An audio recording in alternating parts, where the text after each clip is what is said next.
think we're done. I think we're ready. I think it's a good time for a stream. So I get it started. Hi! Hello everyone! Happy Pride! Happy June! Happy summer? I guess technically summer's like 3 weeks away, but who's counting? Hope you're all having a good one. Hope the weekend was fun. Hope y'all enjoyed yourself, and I hope the week is off to a good start. How warm is it for you guys? Today is toasty, but not bad. Not bad. Should cool off tomorrow. I always call June summer. See, I feel like most people do. I feel like the start of June is the start of summer, even though the solstice isn't for another 3 weeks. But it's like, it feels like summer, right? It's the calendar season versus the colloquial season. Let me say hi to you guys. Mage, thank you for the 17 months. I really appreciate it. I appreciate you being here. I appreciate the support. It's good to have you with us. I hope you're having a good one. Hello, Standing. Good to have you as well. Hope you're having a good week so far. School's almost out, so see, it's so weird for me, because yes, for the schools like elementary school, high school, yeah, it's about time for summer. And it is always so weird to me when like colleges get out like in May. It's like, oh, right. And my undergrad was quarterly. So like I still didn't, you know, a bunch of people would be finishing the semester in May and I still didn't finish until June. So it wasn't until I got to grad school that I was on a semester system and went, oh, we're done. Okay, bye.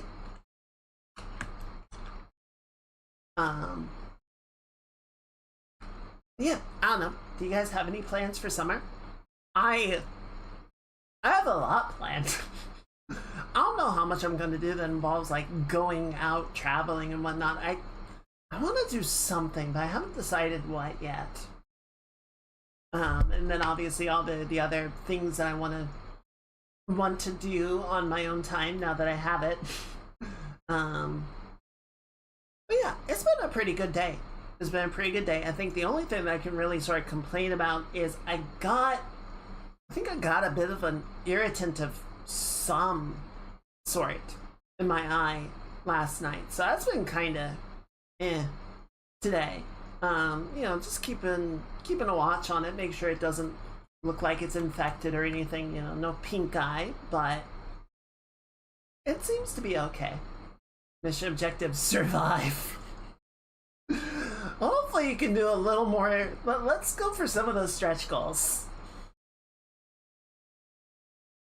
But yes, I say that is a good place to start.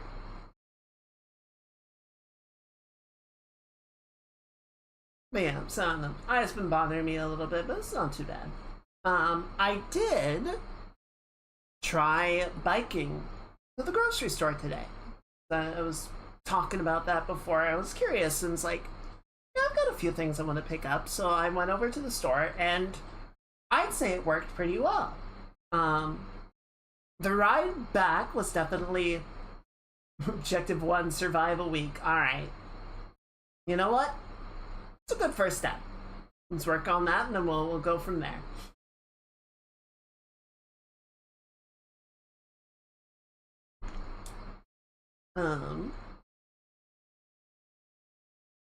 Yeah, the ride back was a little bit more difficult and I live like halfway up a hill, so that last hill was not fun. You know, having a pack full of stuff and then trying to bike up it is not great, but it wasn't that bad and it wasn't a long ride, so I wasn't, you know, it wasn't like my normal rides where I'm tired before I even get into the hill. But, you know, it was pretty good. I had a backpack that I took, but I left. You know, stores don't really like having you carrying around a backpack while you're in the store. It tends to be a little suspect. So I tied the pack up with the bike and just sort of left it outside and then just took everything out in the cart loaded it in and put the car back once I was done. I do have to remember to get my car inspected before my flight in the second half of the month. That would be good. That would be good. So I imagine you don't need the car for the flight. Yeah, that's one of those things I need to do as well. It's like, oh, well, not the car inspection. I got most of my car drama done at the start of the year, but there are a few of those things I do need to take care of this summer. It's like, all right, fine. Won't be back until July though. Oh, I see. Yeah, probably worth getting done, getting out of the way then.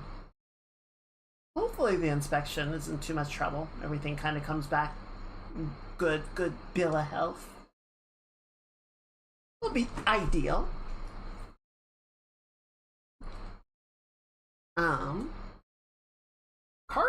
Car trouble sucks. Car trouble, I don't know, car trouble, at least there's a lot of people that know what to do with cars. So, but you can take it to people that know what to do. I feel like computer trouble, I don't know, there's a few things like Geek Squad that maybe you could go have somebody look at it, but I don't feel like there are computer maintenance specialists in the same way that there are like car maintenance specialists.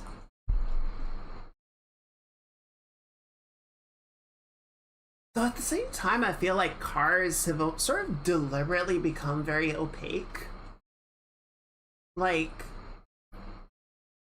at one point I had the check engine light come on in my car, and when that happens, basically what you need to do is have someone like plug into the diagnostic computer and see what the readout says, because who fucking knows? But I don't know. It's just like, there's no way you could do that on your own, right? Hello, Sonic. Happy CHOOMSDAY. Happy Pride. I hope you're doing well. Hope you're having a good week so far. Don't drive much, so hopefully no issues. I do have a persistent check engine code that seems to know when it's time for inspection because it always pops the week of. It just put it into its own calendar. I suppose it's almost convenient of just like, here is your standard reminder, your courtesy reminder, get checked. But yeah, hopefully it's good. Hopefully it's good. Not putting a lot of stress on the car is definitely a good thing. I am trying not to use my car very much with how much gas costs and everything. You know, that's part of why I wanted to try biking to the store, you know, using buses and such more. Just like, I don't know. I like my car. I like driving, but I have it written down. It's the same code. I feel like I need to get my gas cap checked as well. Because when I had the check engine light come on, the code said it was an evap leak. Which, after I got the coolant and everything sorted out, the check engine light went away. So I thought maybe it was related to that. But I feel like there still might be an evap leak. So I definitely need to get it looked at. It just hasn't been, with everything else going on, it hasn't been high on the list. But it's a good reminder. I should do something about that sooner rather than later. Gas is overpriced. It's a real mess. Hopefully it becomes less of a mess soon, but in the meantime, can I interest you in a bicycle?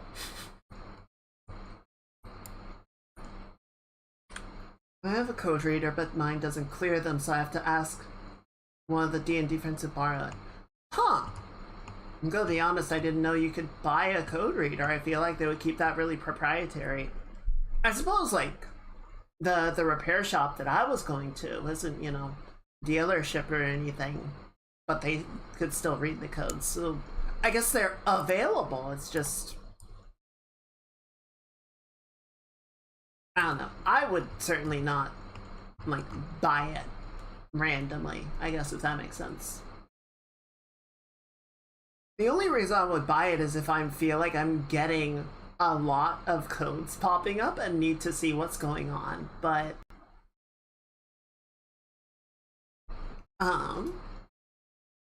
yeah, in the meantime, bicycle. But yeah, the grocery trip went well. I've been getting more work done on the model. So that is progressing well. It's slow. I'm being very like steady about it, right? I'm not trying to rush anything. I'd rather get it all looking good because I want this model to last for a long time. But I'm happy with how it's looking so far. There's definitely some stuff that I want to clean up again. New item in the air. Is it ears? Is it ears of a certain feline persuasion? Look at that. Sonic, thank you for the bets. Seems like it would be nice to have even if you still need to go to the dealer. Yeah, if only to have some idea of what is going on. Need ears for Pride Month. We're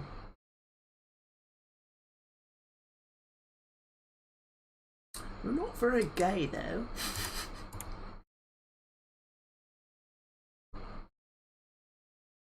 Just lets you figure out what's wrong with you at the train. You still have to.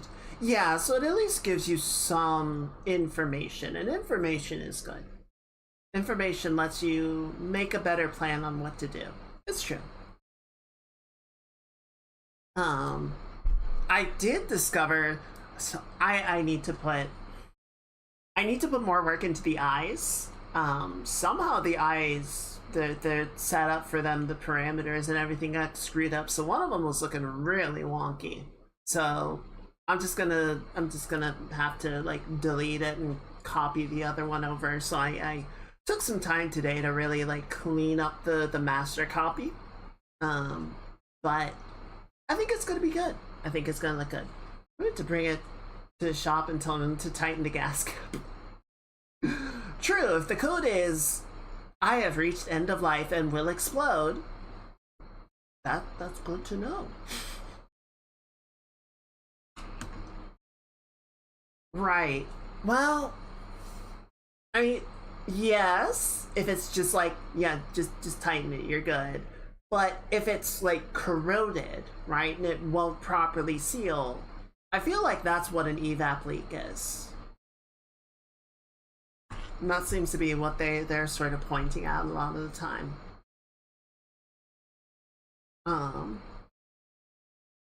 So yeah, I've been working on the model. That's going well. I did commission some stuff to go along with the debut.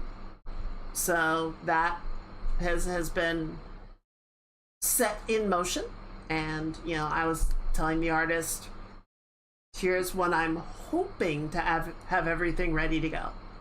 You know, if it's ready for then, awesome. If it's not, it's understandable. You know, I'm not gonna try and like set everything to a really hard deadline and be really serious about this. Like, it should be fun, right? And if I do decide I want to have everything ready, then we bump it back a little bit. That's fine too. I've read that those seals can get old and fail. Yeah. Well, I was talking with one of my family members, and they were saying that, like, at a certain age, just between use and general environmental weathering, like, there's just a point where parts on the car start to fail, right? And you should just sort of expect, like, yeah, this is just going to be the maintenance period.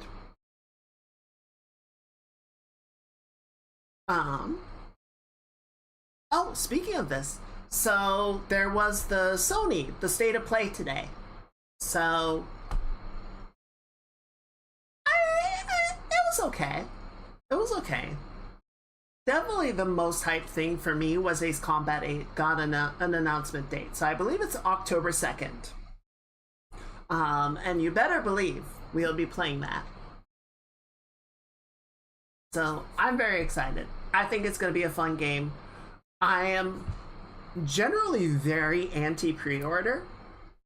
You guys know I don't like the practice of pre-ordering in most cases, unless it's something that I'm like very confident in the game or I've already had a chance to play it and I know I like what I'm seeing and I want to buy it.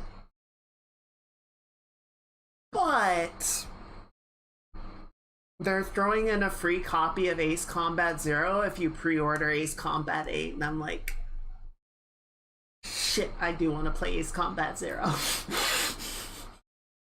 So I don't know. I'll think on it. I believe Ace Combat Zero is generally considered to be one of the better ones in the series. Like, if there's a top 3, I feel like it would be 4, 5, 7, and 0.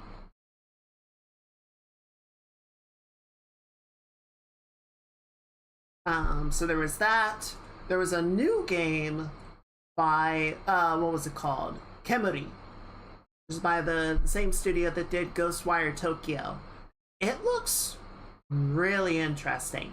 It looks like a combination of like Ghostwire, Hi-Fi Rush, a little bit of Fury thrown in for some flavor. It looks really promising. So definitely something that I want to keep an eye on there. I don't know. They showed off a bunch of the Wolverine game, which is like, okay, cool. They showed off some stuff from the new God of War, which I still haven't played the previous 2. So I can't. I wasn't personally too excited. I didn't actually watch anything because I didn't want to spoil it. But I guess it's cool that it's continuing. It seems like they're sort of mixing things up from the little bit that I did see. What was the other thing? Oh, they showed off a bit of the new Silent Hill, which certainly seems very atmospheric and spooky. So hopefully that's good. I feel like Silent Hill has been doing pretty well. The Silent Hill 2 remake was very well received. I feel like Silent Hill F was generally positive with a little bit of a mixed response. Ones like those are really hard to judge because I feel like a lot of times on games like that, the negative responses to it are not coming from, say, the best of places. So, I feel like generally the people that I saw playing Silent Hill F enjoyed it. I know one of my friends didn't, but, you know, everyone has their own flavor, their own tastes. Oh, the one that I was like anti-hype for, which is really disappointing, was Rayman. So I saw in one of the chats like Rayman is back, and I was like, holy what? So I went to watch. It is a remake, remaster, somewhere in the middle of Rayman Legends. So it's ported to modern consoles. It has new 3D graphics, it's voice acted, and it has online multiplayer.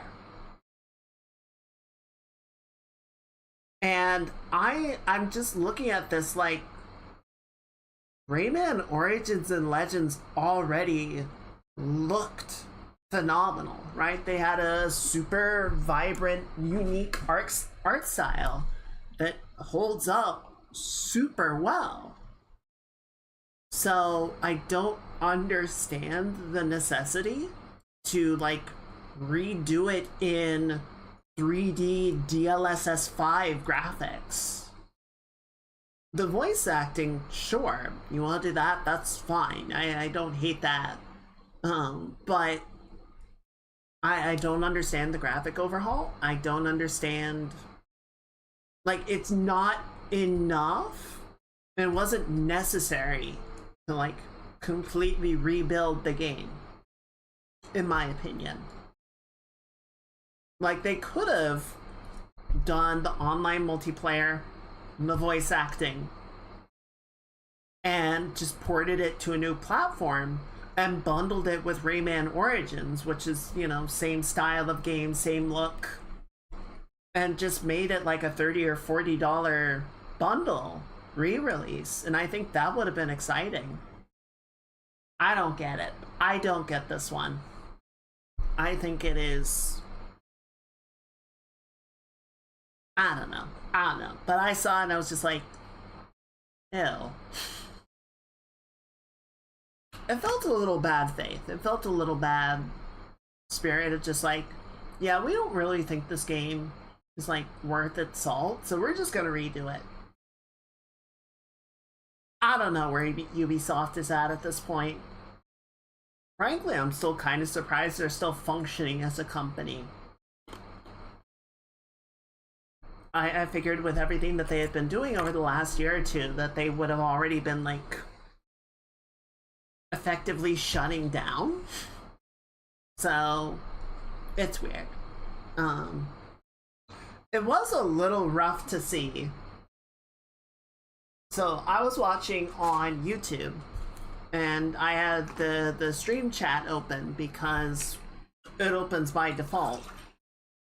And I would say somewhere around 30 to 50% of the messages being spammed in chat were some variant of, where is Destiny 3? Give us Destiny 3.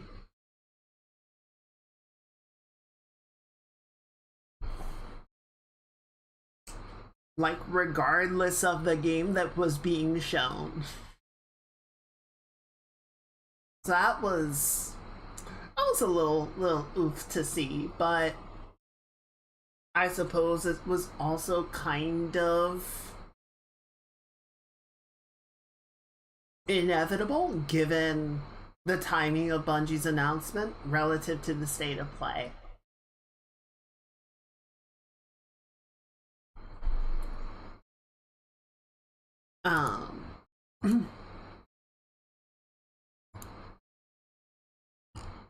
So yeah, we had that, and it was a fair amount of stuff. None of it really got me that excited aside from Ace Combat, but I don't know, it's kind of cool to see the various things that are on the way, right? But on Friday we have the Summer Games Fest, so that's gonna be, in my opinion, the really big one, right? That's gonna be where there are gonna be a lot of titles showing up. So I was sort of talking with my roommate about the state of play and about Games Fest, and you know, the games that show up are definitely very interesting, but there's also not to sound like a journalist or something, but there's a lot to be said about the games that don't show up, right? Like, so Capcom showed off the Onimusha demo at the State of Play, which was probably a good move because that gives Onimusha a bit of, you know, its own space within Capcom's roster.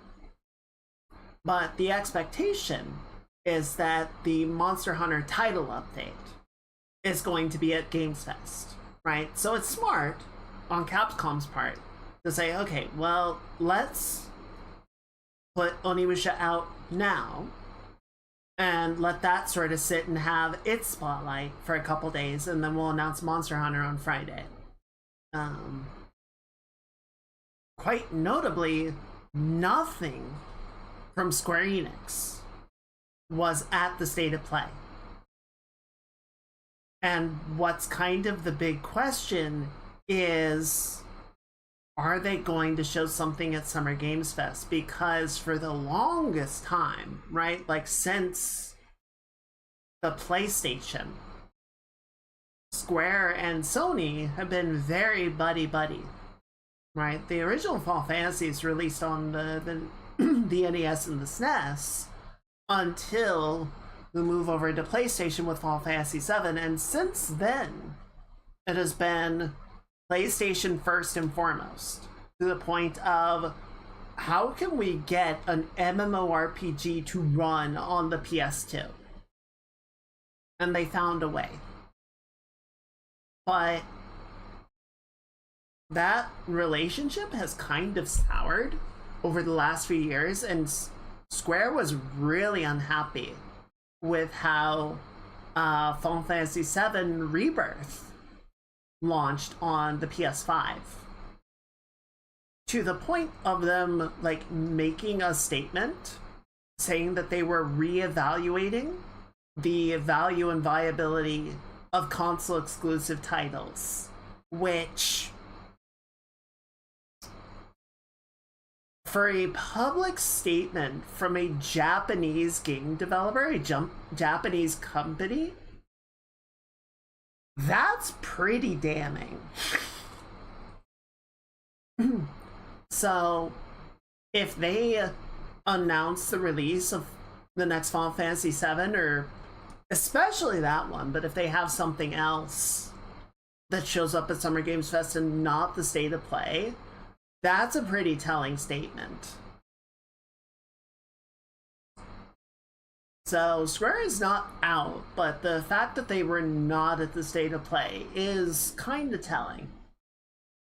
Trying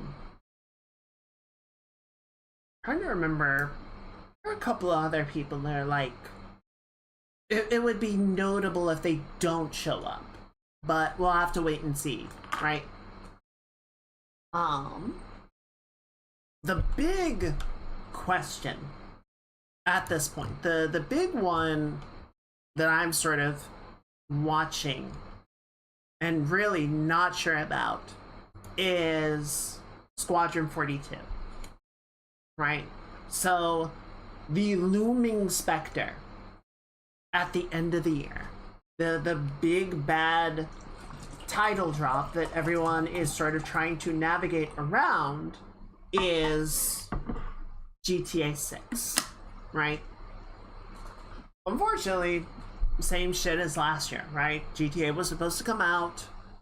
Everyone was sort of pivoting and positioning their schedules, their release dates, to not come out at the same window as GTA, because it would just suck all the oxygen out of the room and no one else would get noticed in their release and their sales would tank. And then GTA announced that they were delaying, and everyone went, oh cool, so we can release in October and November now, it's fine. And then Silksong came out.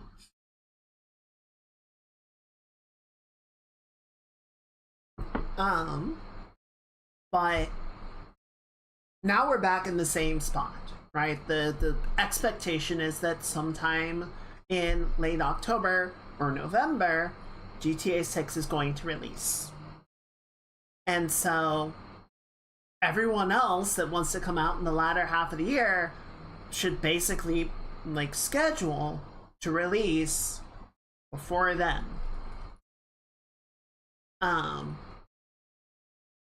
So, you know, CIG has sort of been moving to create more of a public presence, public awareness of Star Citizen Squadron 42, likely in anticipation of its release, right?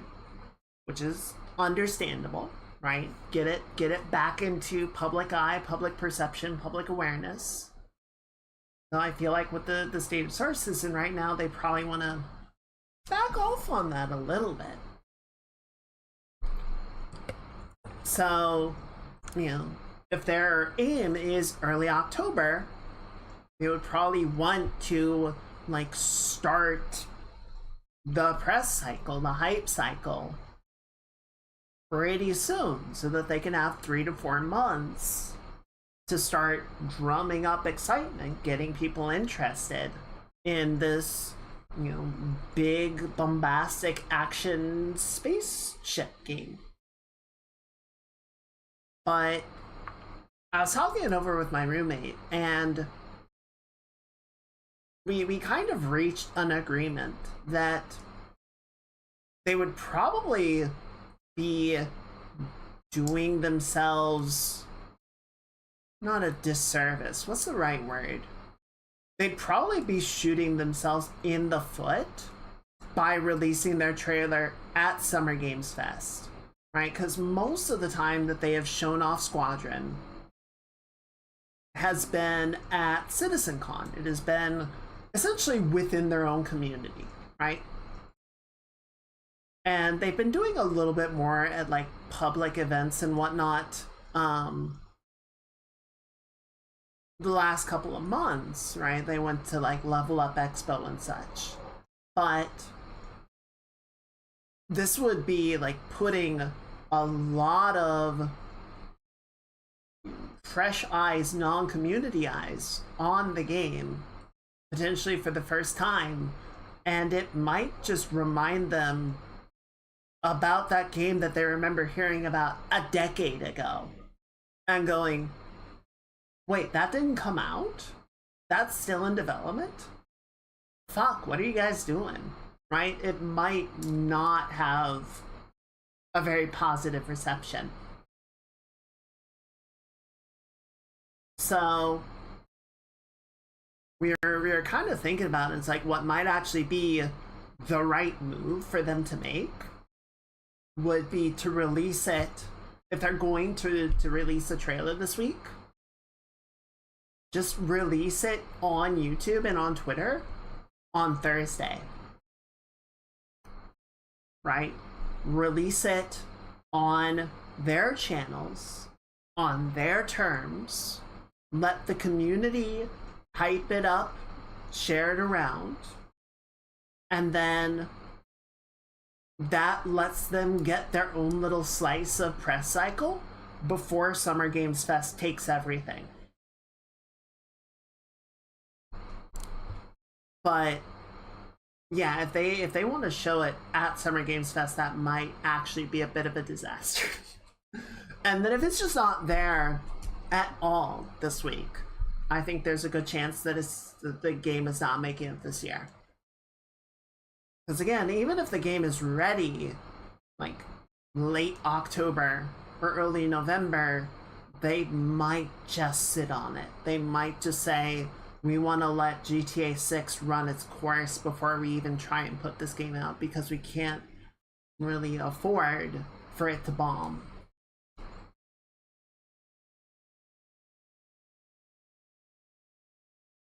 GTA 6 needs to fucking come out already. I feel like it is doing like actual damage to the game industry by continuing to not be released.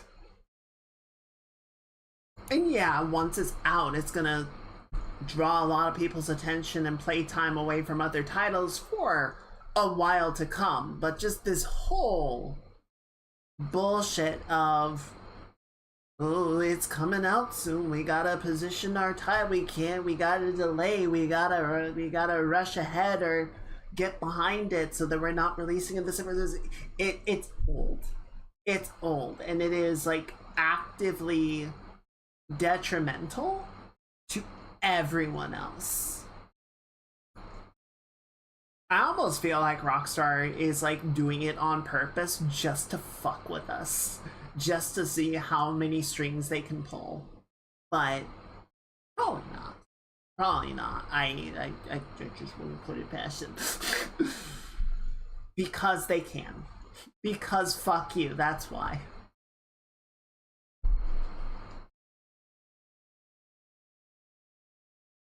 The other one, last one, and then we'll get into the drawing.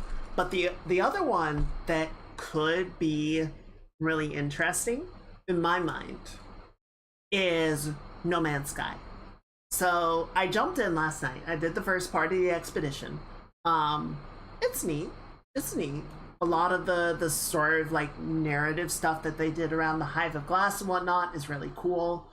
They did the same shit that you always have to do, where you have to find chromatic metal or, you know, find copper or whatever to make chromatic metal. Is always like, finding deposits of copper sucks. Just running around endlessly on foot, hoping that one shows up in your scan visor is so ass. But I don't know, maybe there is some methodology that experienced No Man's Sky players know to get past that, but as always, like, just the initial brick wall of the expedition for me. In any case, I did the first part, got off the planet, did all that, so that's looking good. So No Man's Sky has put out 3 updates this year. They did the salvage update, the creature battle update, and now the swarm. So they're hitting about an update every 2 months, which is impressive, right? Especially considering these updates are coming out for free. But August is the 10-year anniversary of their infamous launch. And it would not surprise me if they have something big planned for that.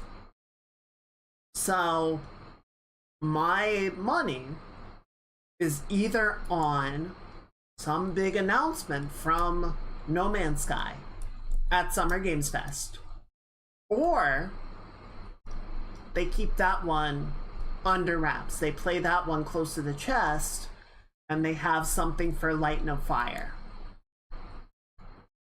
Either of those two, I anticipate seeing something there.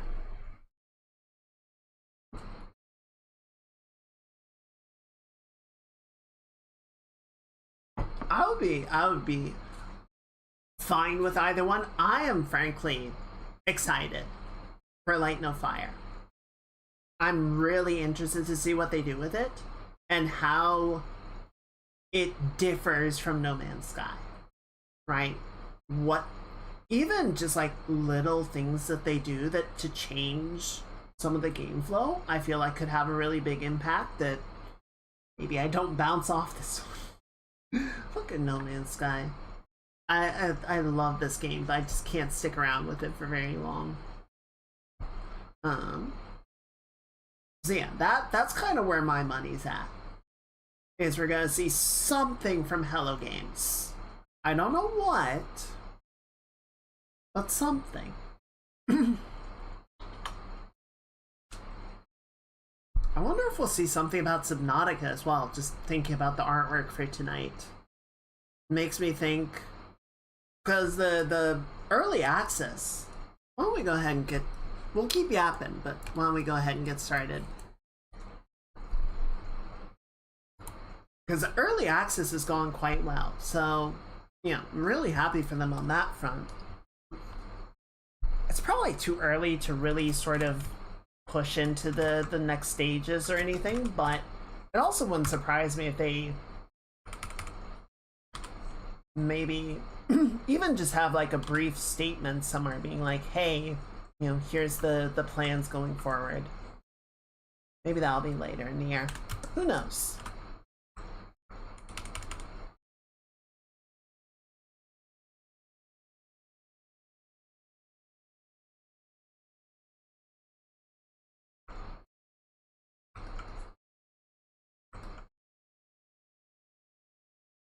But yeah, No Man's Sky seems neat. I will say the little bit of the expedition that I did have some combat. It is a combat-centered update, so that's to be expected. I tried using the rail shooty mode a little bit. It did feel better. I think it was more responsive. It felt more actiony and less kind of clunky and mechanical. So that part was definitely welcome, because I have tried using the rail mode before to very disappointed effect. It never really felt very good to use, and I would always just switch back to manual control. But this, I found, was a better, I guess you might say, sort of like middle ground. Like, I found I liked using the rail mode for the combat when I was shooting, right? Because that kind of keeps you in a good focus window, and then you can sort of like adjust your shot a little bit how you want to. But then when I had defeated one of the enemies, it was time to find to another one, I would, you know, let go of the rail mode and go back into free flight and sort of look around until I had found my next target and homed in on them.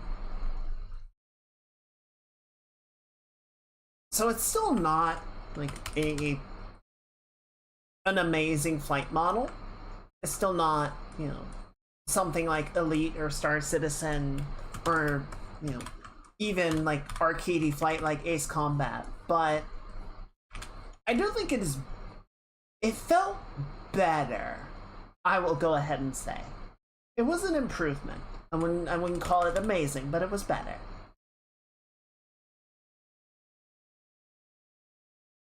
And the flight has always been a sticking point with No Man's Sky for me, so anything that improves it is welcome, even if it isn't a, you know, complete robust overhaul of the system.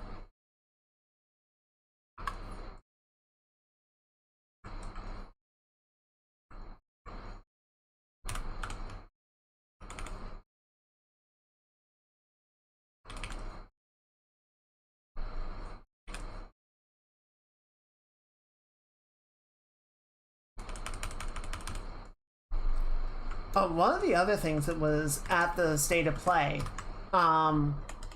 so Dune Awakening is getting a PS5 port, which is like, yippee, but it's also getting a single player mode, apparently. They didn't really specify what that entails, but I am curious. And, you know, they were sort of showing, you know, more of like not a cinematic trailer, but a story trailer, right? All the various stuff. And I gotta give them credit. They seem to have written up quite a story, quite a narrative within that game. I think just sort of really quietly. I think a lot of the sort of updates to the game have been predominantly concerned with like what is the gameplay, right? What are the updates to the end game? What are the updates to progression? And how do we not like lose our shit to the desert every week? But yeah, they've been cooking up a pretty solid story. So it made me want to open the game back up, if only to play through the storyline and sort of see what's been chilling in the background for a while.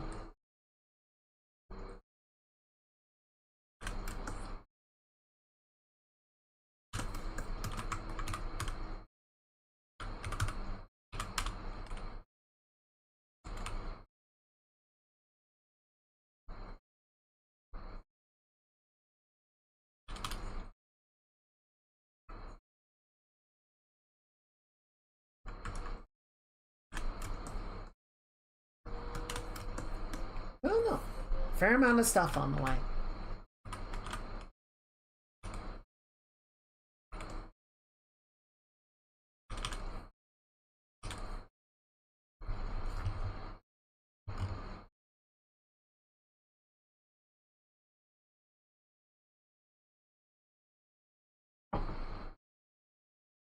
Let's see.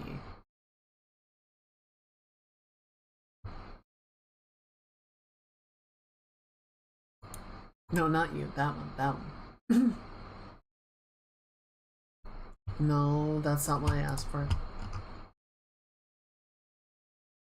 Oh, I guess it is. No? No, you're very confused now. There we go. I've never seen it do that before. It had the window for one video, but it was playing a different one.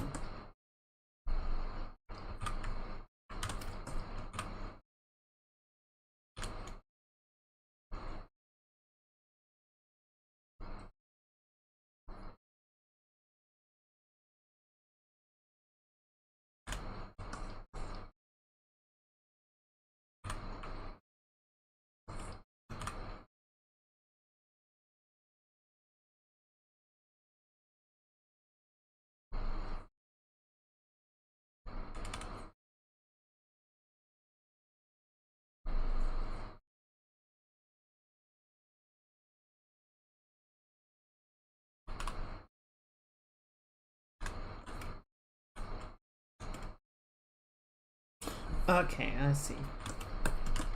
I'm looking at this, like, this arm looks really weird.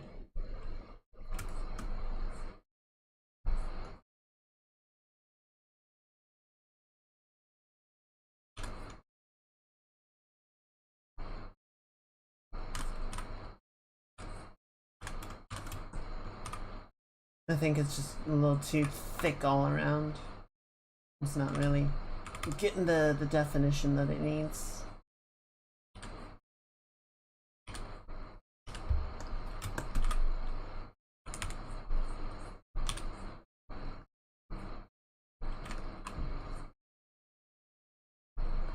There we go.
Alright, yeah, that feels a little bit better.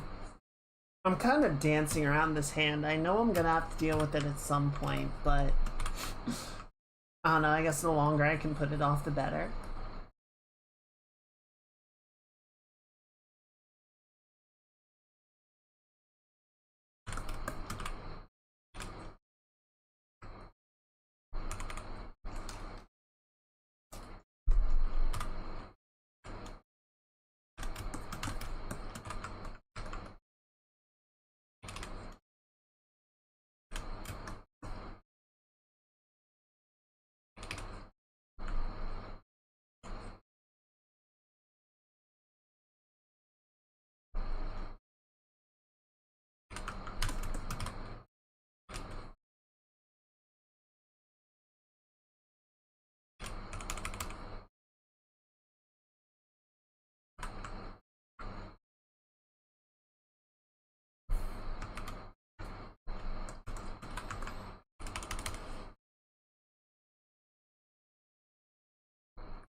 Go ahead and fill this back in. I'm just gonna keep looking at it, it keeps throwing me off.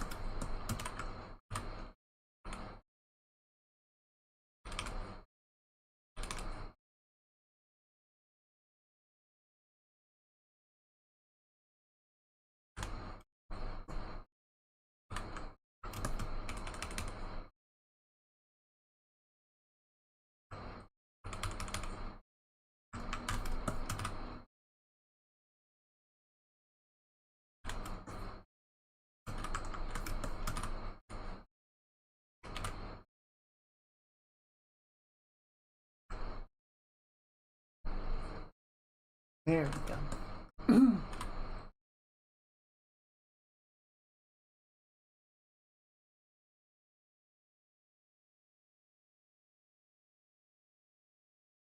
Oh, obviously, as I imagine y'all have noticed, so I do not have a summer outfit planned for this year.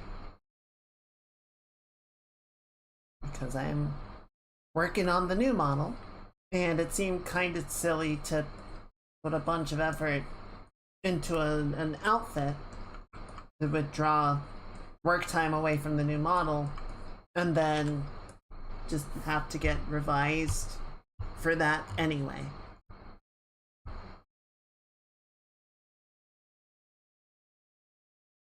So there will be new clothing coming with that model, but please be patient. Please look forward to it.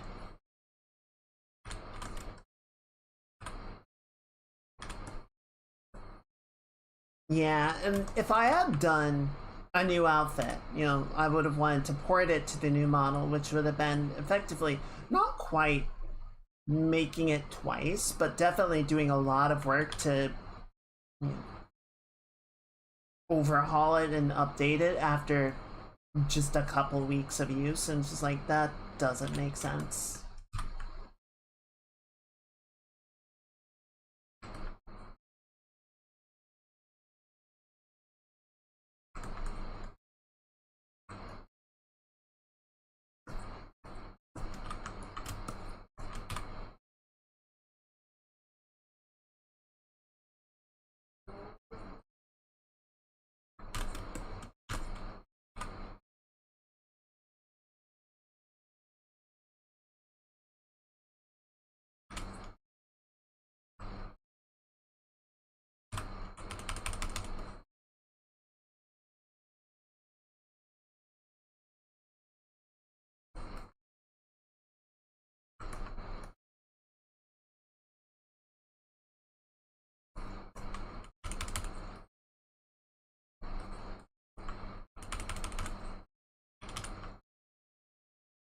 So, but yeah, the way that I sort of have things planned, we have a new outfit coming with the new model, and then one or two other little clothing bits that'll follow soon after.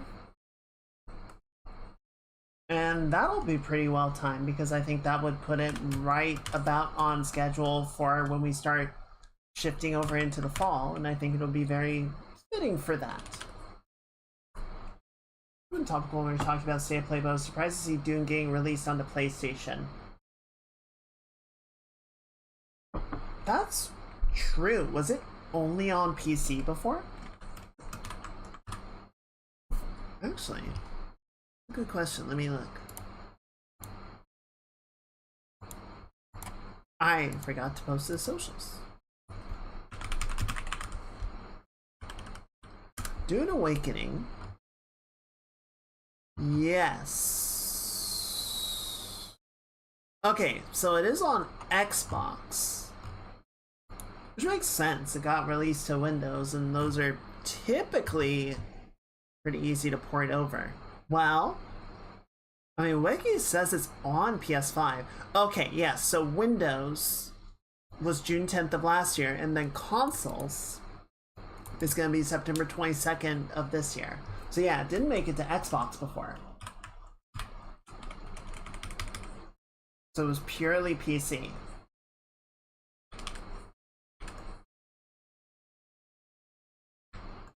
Interesting. That was surprising.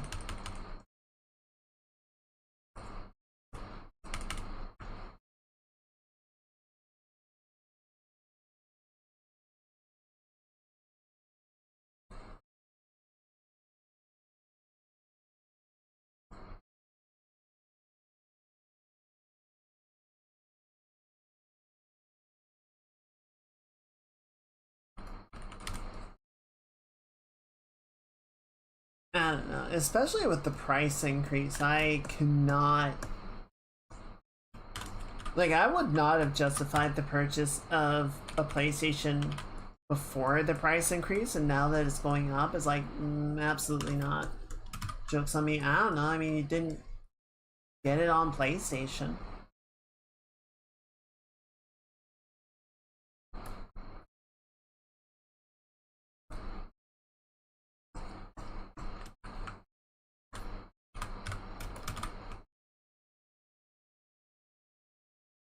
Doesn't sound so bad to me.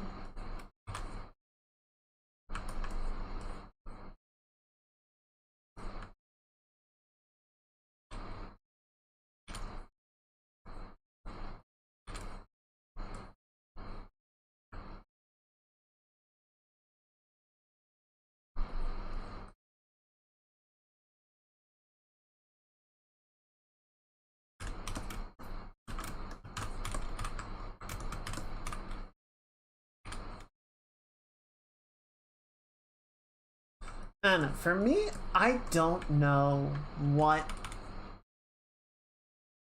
they could do to incentivize me to buy a console.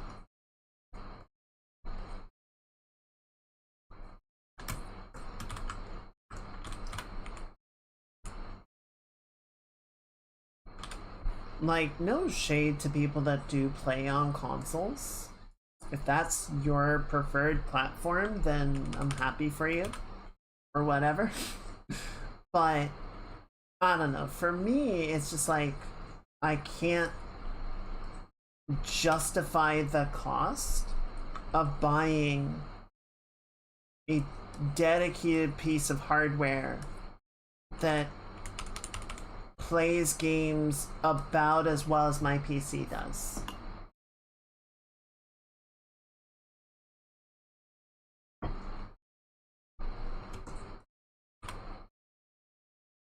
It's like a tumor, but I have the ability to have games and movies. Yeah, and that is the one thing. My computer does not have a disk drive, so I'm a little handicapped in that regard, right? I can't watch my DVDs or anything. Though the longer and longer we go, the more it's like, yeah, this is a Blu-ray player, but it's not going to play DVDs, right? That technology's outdated.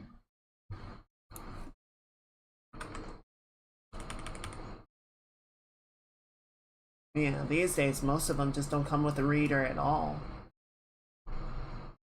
The one reason I bought a Switch is because I can carry it with me.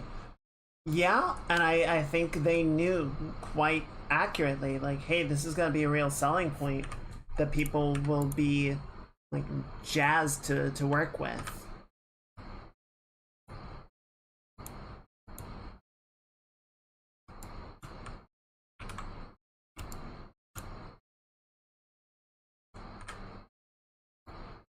Rightly so, mind you. But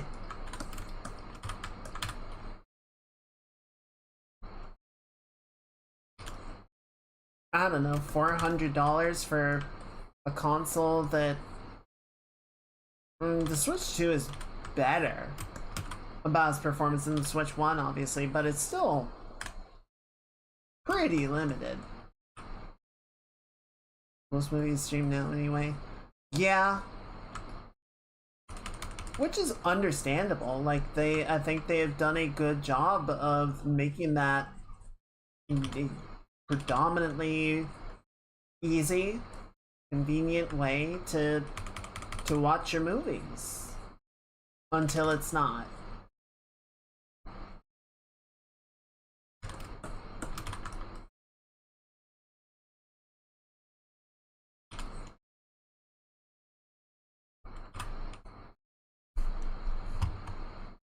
Oh, one more. One more thing. Done right. There we go.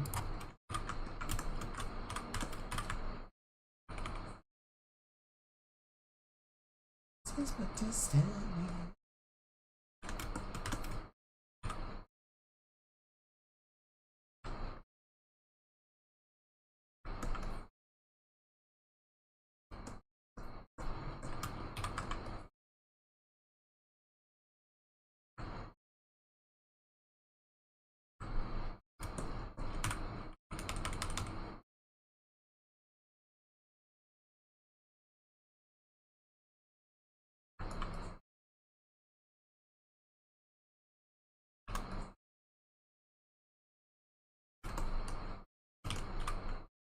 I'm like, it's fine. As you say, it's fine most of the time. It's not like I'm daily lamenting the loss of a disc reader, and if I was, I could buy like a standalone disc reader, DVD reader, Blu-ray reader, whatever. But I do think, sort of to Mage's point, it feels like an acidification sort of situation that now that now that people are sort of stuck without alternative, it's like, well, now we don't need to try. Because what else are they gonna do?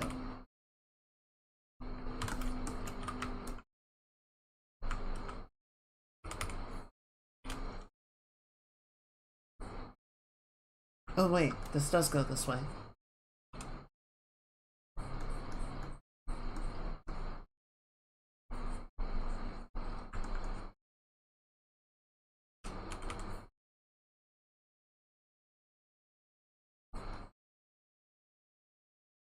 Here we go.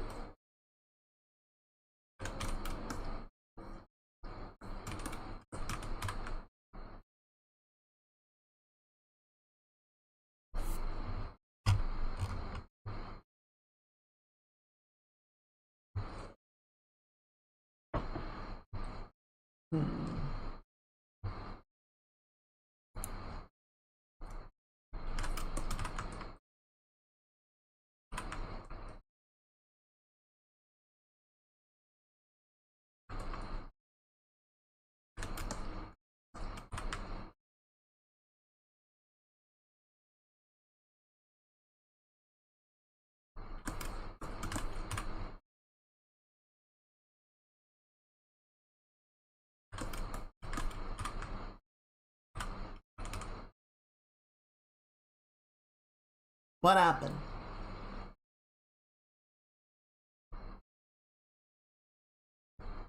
Did the stream drop?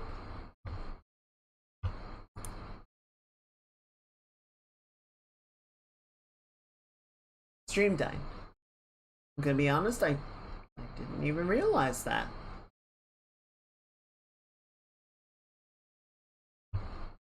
I did not see any notification in chat until you started freaking out and Saribot came back. Huh.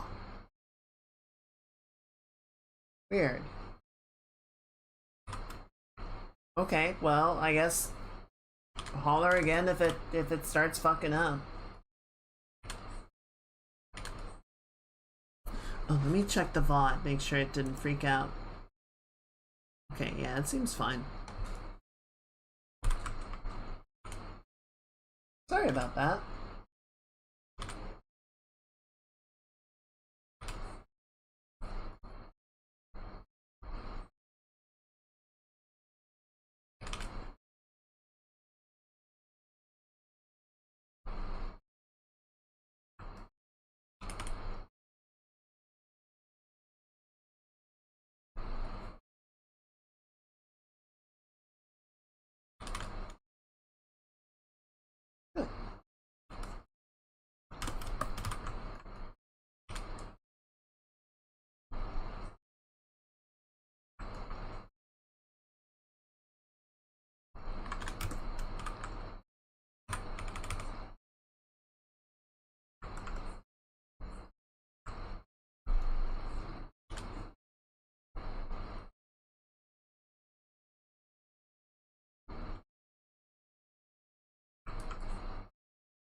That looks pretty good.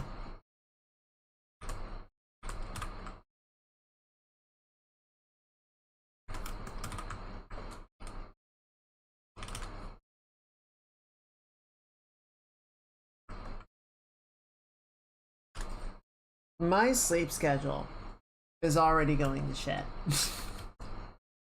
It is not gonna survive. Like I'm already planning to stay up till 1. So normally I would stay up till around midnight and then get ready for bed. Right? And then just sort of chill in bed for a while, browse my phone, check stuff online, and then sort of make my way down after like an hour or so. And now I'm like, oh, it's 1 a.m.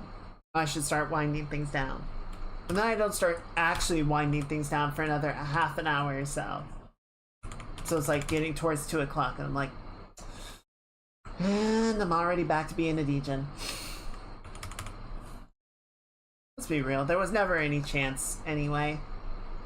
It was all a matter of self-delusion.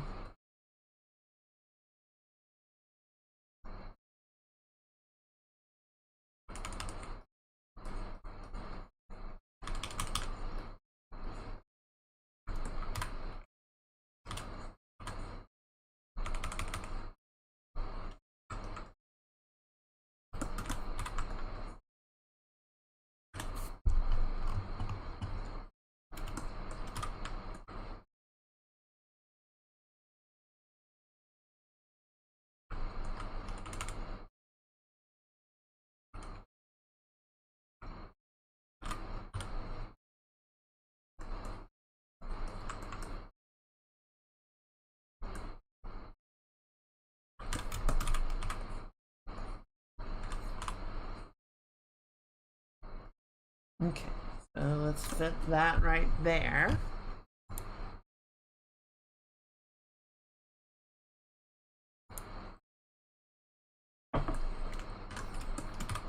Let's get this into a nice square shape that we want.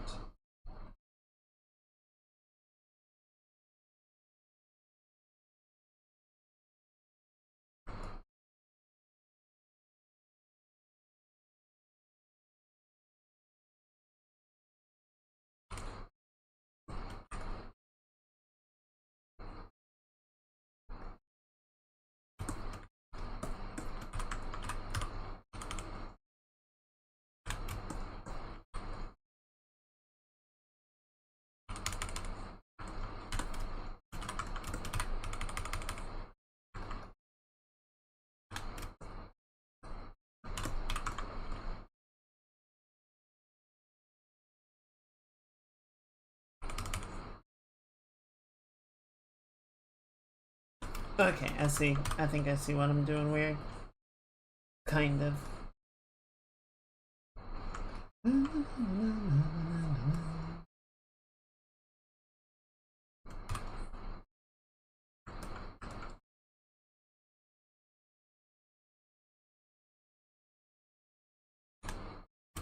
Okay, yeah, that's a bit better.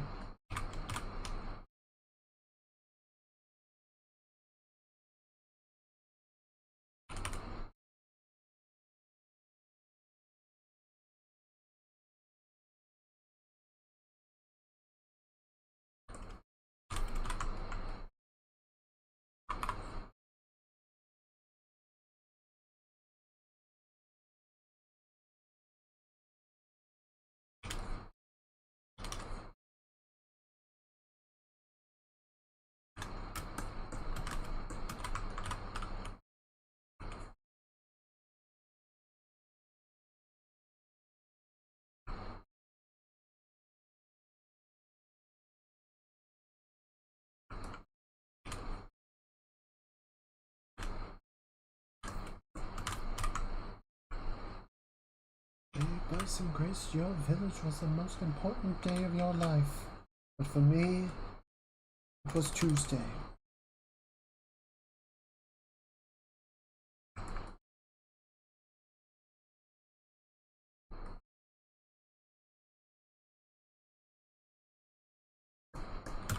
I feel like that should be a really cool line.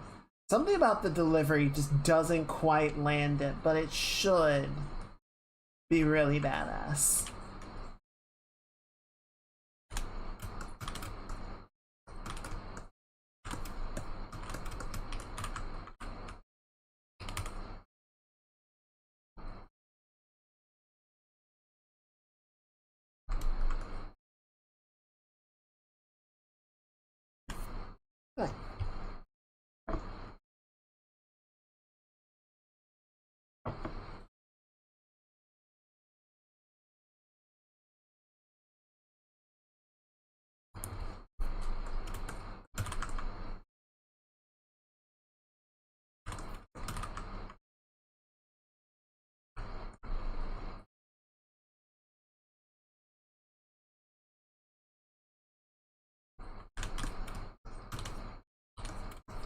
There we go.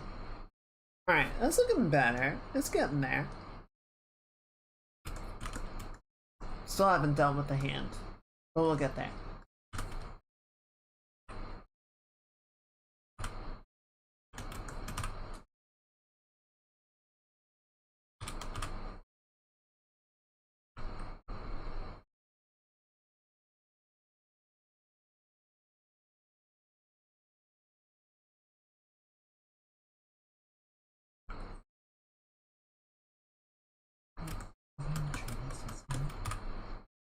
Okay, and then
okay.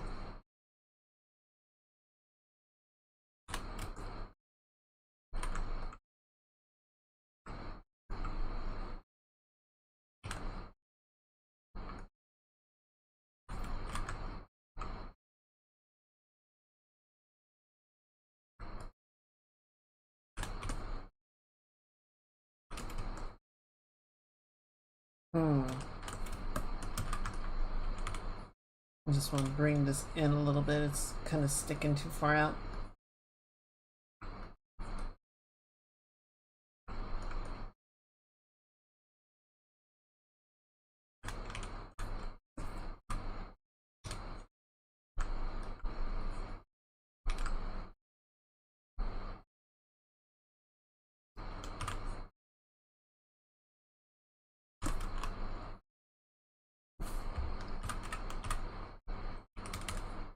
That back.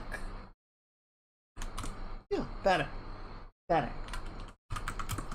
Can kind of add a little bit of gloss in here.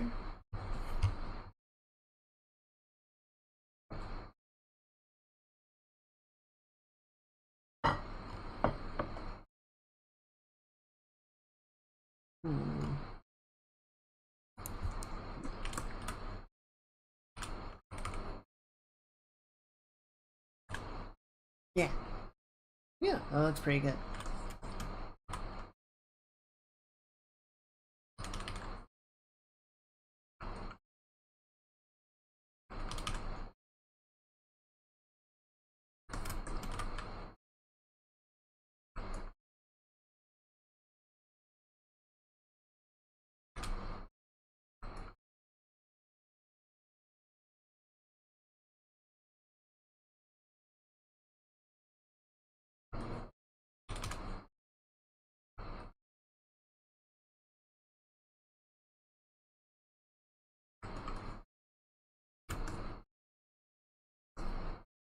Good.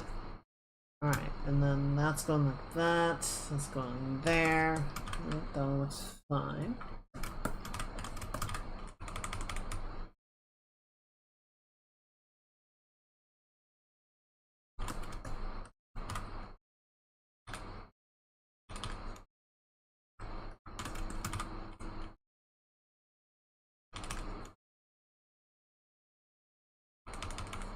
Still trying to figure out what the plan for the debut is. I have some ideas, but mostly just sort of figuring out, like, what would be a fun special thing to do? What would be fun activities to plan?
So I have only been hearing about this Lego scandal from the periphery. I've not really been looking into it or keeping up with it. The little bit that I have heard is pretty insane.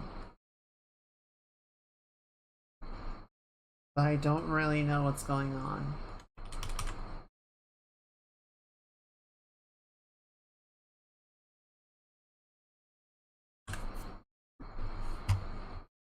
It's a wild story. I know there's something to do with like corruption, resale scams, something, but I don't know.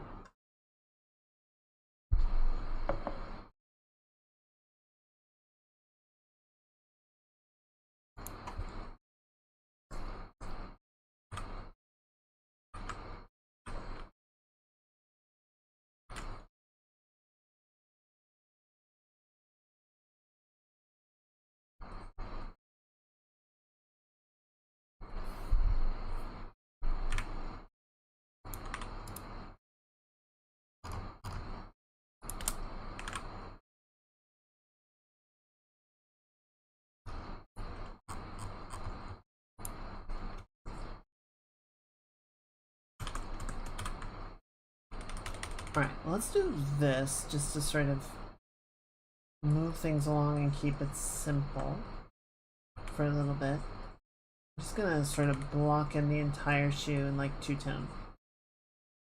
If it seems like we need to add more to it, we can, but that'll get the foundation laid out, and I think with the sort of distortion of the water, that'll work fine.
Very rough TDR.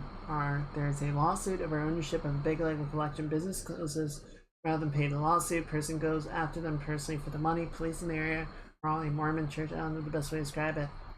Sect, group, cult, and are blocking, harassing, and arresting the person bringing the suit to protect the business owners.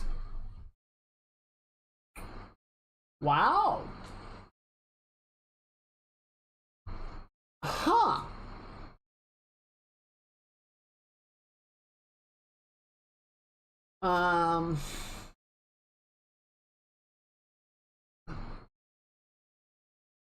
Okay.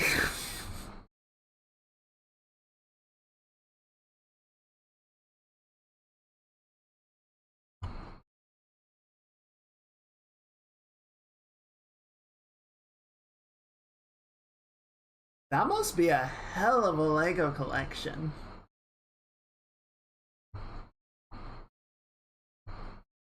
I'm wondering what mine is worth. It's probably not worth shit, but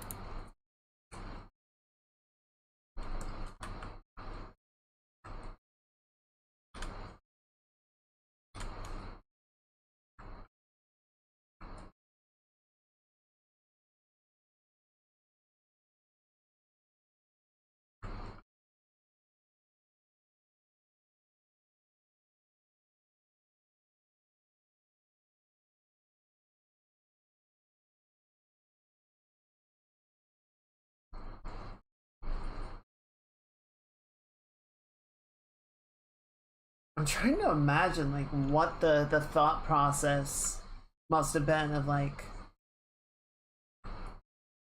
yeah, I'm just gonna close my business rather than settle the suit for this Lego collection. I think the collection is around $200,000 in value. Okay, but does that mean the business is worth less than $200,000?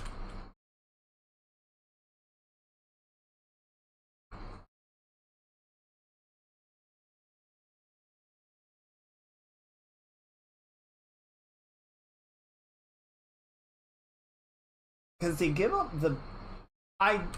the only reason I know about it is because I see Charlie's videos sort of updating as things progress. But yeah, I have not watched them just because, I don't know, initially it just kind of seemed like some silly little thing going on the internet, and then it like kept going and I'm like, what the fuck is happening over there? The fuck they doing over there?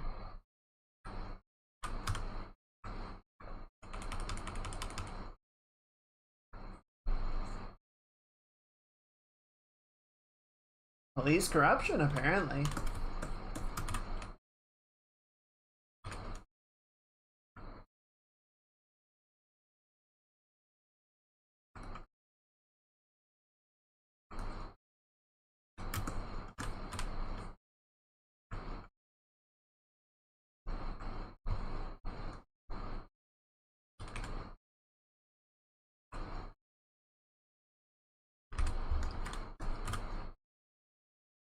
Stores sold some of the collection. Didn't even have because of crooked dealing.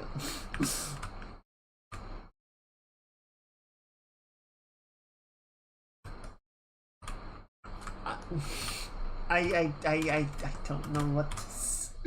what even to like comment on with this. Like, so there's a deal over a Lego set that has led to police corruption and crooked dealings and just like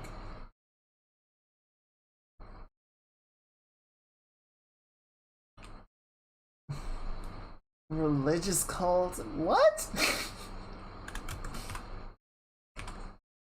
It's like, bro, it's minifigs. How did we find the heart of darkness over this?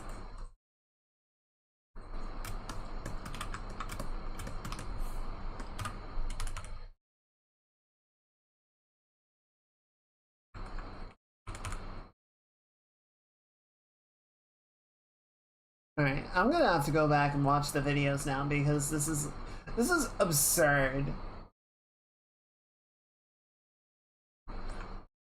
Right, that makes sense.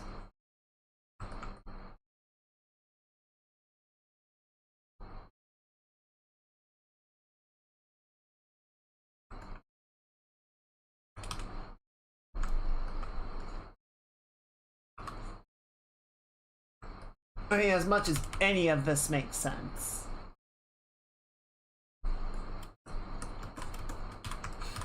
Okay, well, thank you for the rundown, the catch up. My morbid curiosity has been piqued.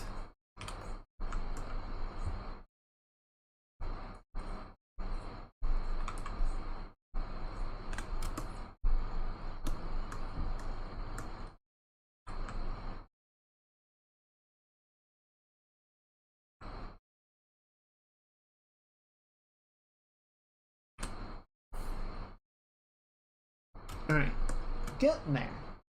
I was getting there.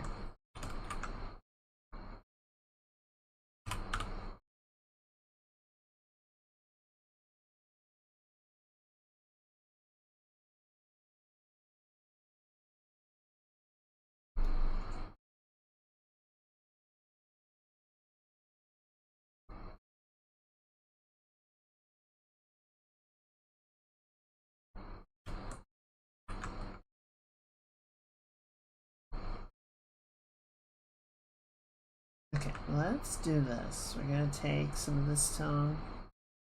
We're gonna knock this bang up like so.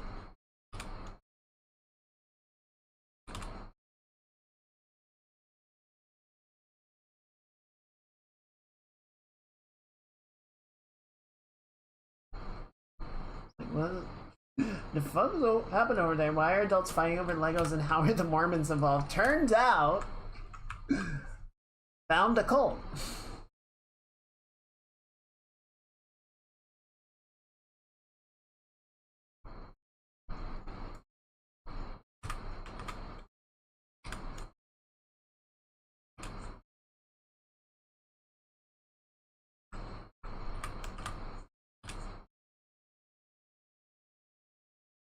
Why are adults fighting over Legos and how are the Mormons involved? And then shit got weird.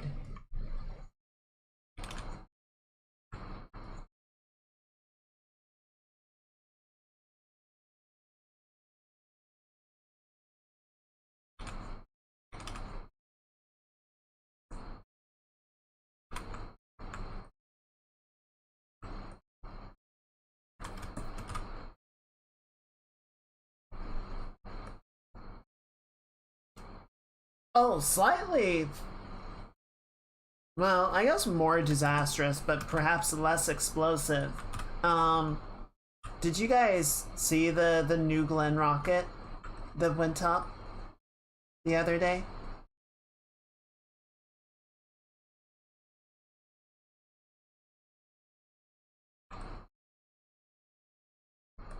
Went up. I didn't mean to make that pun, but I will stick by it.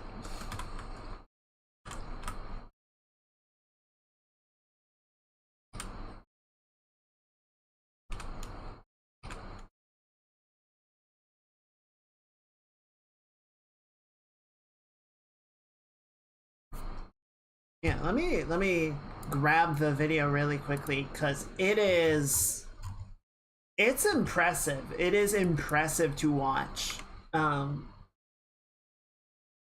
So this skips the countdown to the launch, but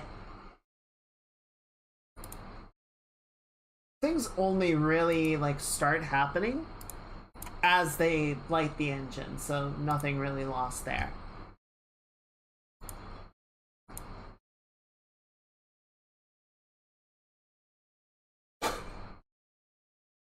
You can freaking see the shockwave come off of it.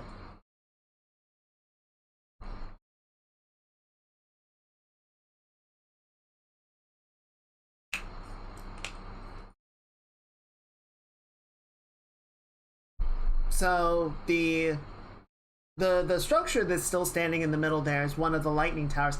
This is shot, the launch is at 9 p.m. or was at 9 p.m. I don't think they're definitely not.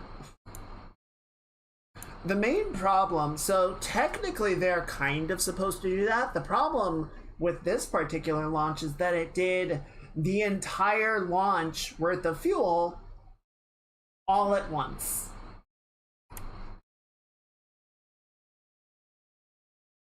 So yeah, like you can see the explosion. Wait for it to kind of fall off first. Man, you got the mushroom cloud. So this is the ambient lighting. This launch was at night, but you wouldn't know it for the amount of force coming off. Yeah, so the launch pad is devastated. It's gone. One of the lightning towers survived. The other one was completely destroyed.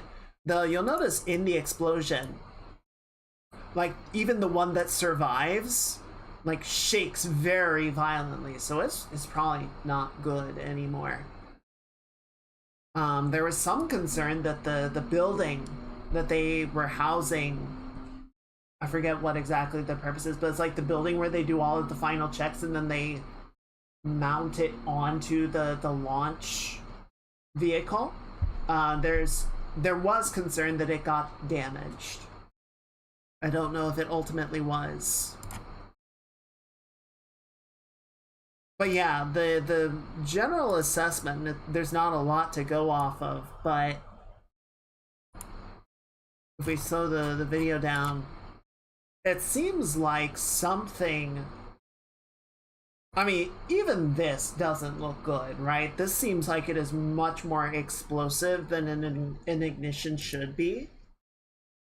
But yeah, it seems like something, there's almost like a collapse there. And then it just, everything goes off at one time.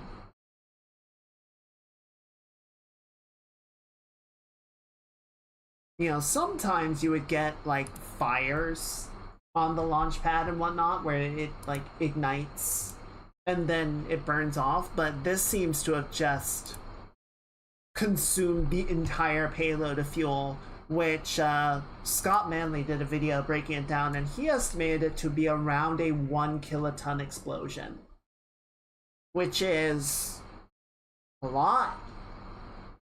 That's a lot of fuel. That's a lot of boom.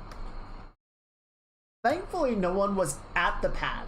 It was an unmanned test. I believe what they were doing there, what I saw in an article, is they were doing, I guess you could call it a dress rehearsal, but there's some term that they use, but essentially they like light the rocket, but then they don't release it, right? To see how it performs on the pad and, you know, see that it's getting the ignition that it needs to achieve escape velocity, or not escape velocity, but, you know, get up into orbit, something to that effect. I suppose some part of it might have.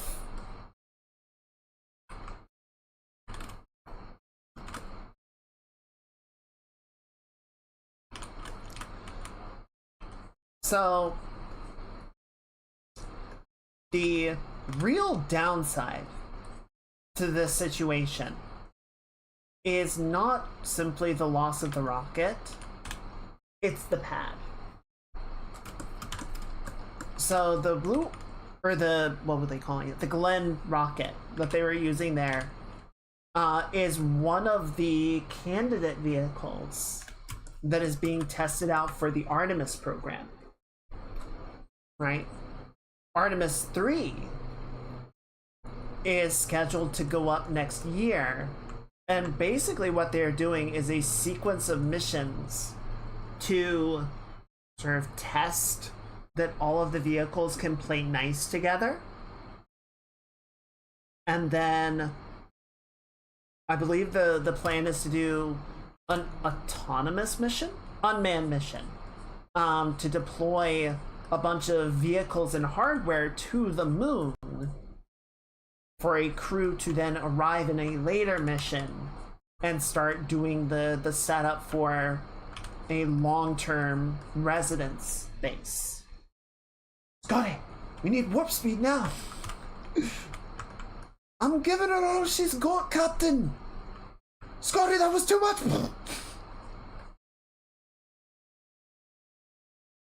And there's a particular lug nut that reached warp factor 4.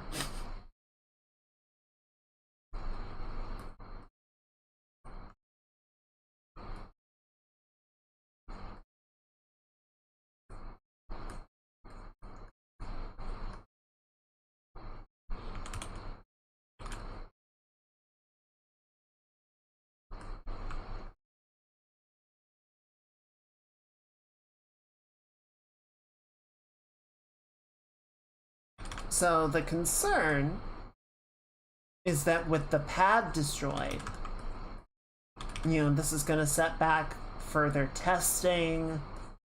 It's not clear that the Glenn rocket is going to be ready for Artemis. And then that could set the entire program back.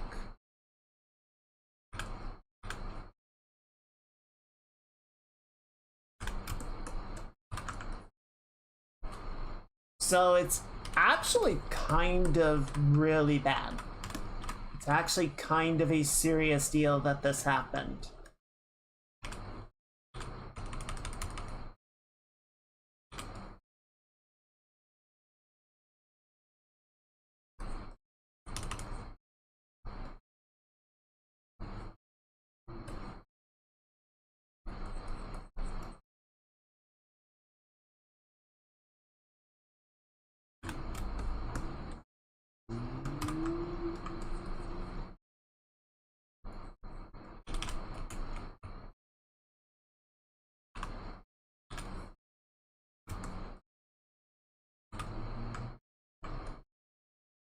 A lot of this does kind of make me wonder.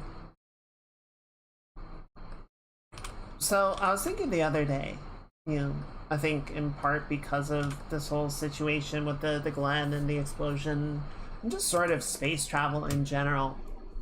So, oh, and there was one other thing that was happening. So apparently there are a couple of like research companies that are experimenting with new airship designs. You know, like early 20th century type airships. Pre-Hindenburg, mind you. And, you know, because of their self-buoyancy, they're using like propellers, electric propellers. They don't need to use jets to keep themselves afloat because the balloon is capable of doing that. Or air bladder. I don't know what an airship would refer to it as. In any case, and it does make me interested because, you know, electric power does work for some things, right? Anything that you can sort of turn rotary. Theoretically, you could use some sort of electric motor. So obviously cars have made a good amount of headway there. You know, propellers for airships. because you don't need it to necessarily be as powerful to maintain buoyancy? Maintain lift, right?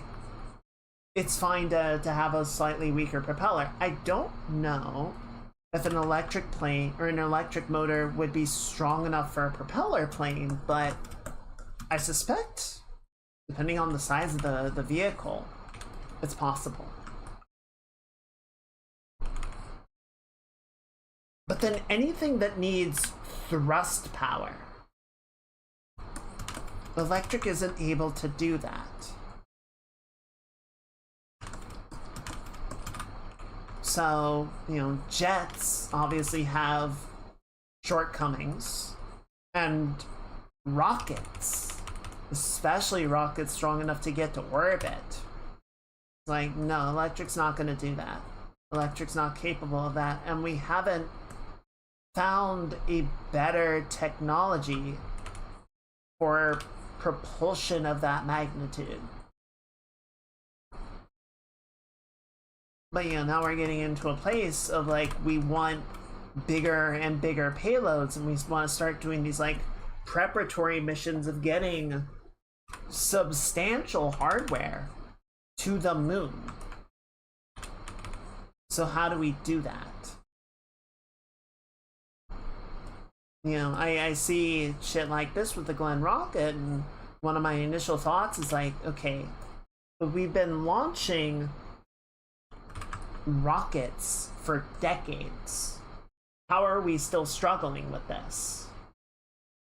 And the answer is, well, the Glenn rocket and the Falcon fucking whatever that SpaceX just tested Starship 3 on are some of the largest rockets that have ever been developed, right? They're trying to move bigger payloads with more fuel than their predecessors. Any of their predecessors. Like, the new rockets are putting the Saturn V down a few rungs on the size scale, or the size spectrum. Same videos of a few smaller electric planes. So it's possible. It's possible. But I doubt you're gonna make like a prop plane with the carrying capacity of the 737, right?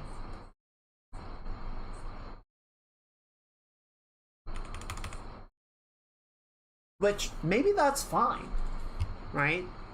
I know there's sort of an idea at one point of not, I suppose you might say, like centralizing air travel as much.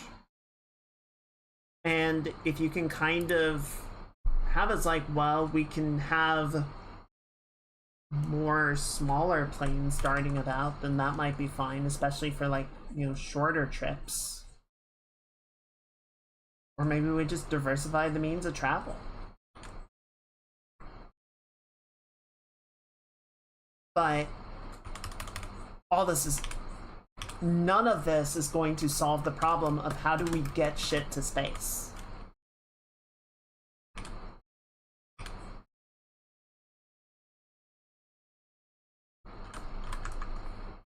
I mean, I don't know what happened with the Glenn rocket. I imagine they will be investigating that for months to come, and of course there's obviously going to be the trouble of there not being a lot left to investigate.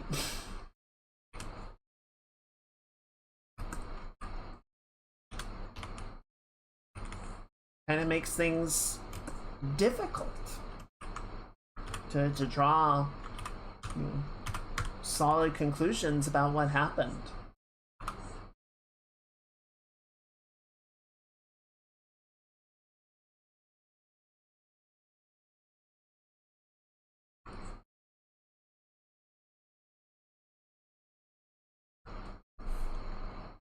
Make this a little more saturated. Not unless they want to salvage 3 zip codes for debris.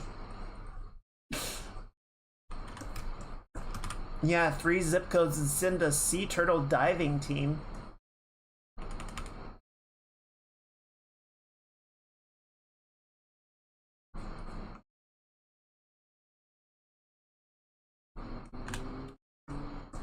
Dude, I was just minding my own business, crushing some waves.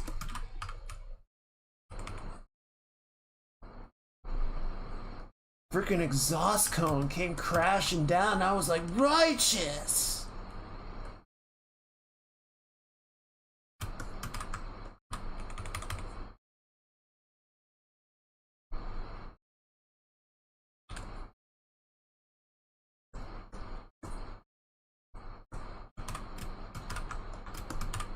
Well, hopefully Artemis doesn't get impacted by all this.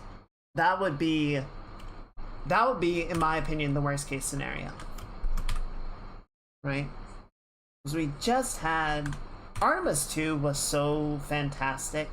Like, if nothing else, the fact that we were able to do it. The fact that we got it up there. We got real tangible momentum on the program again.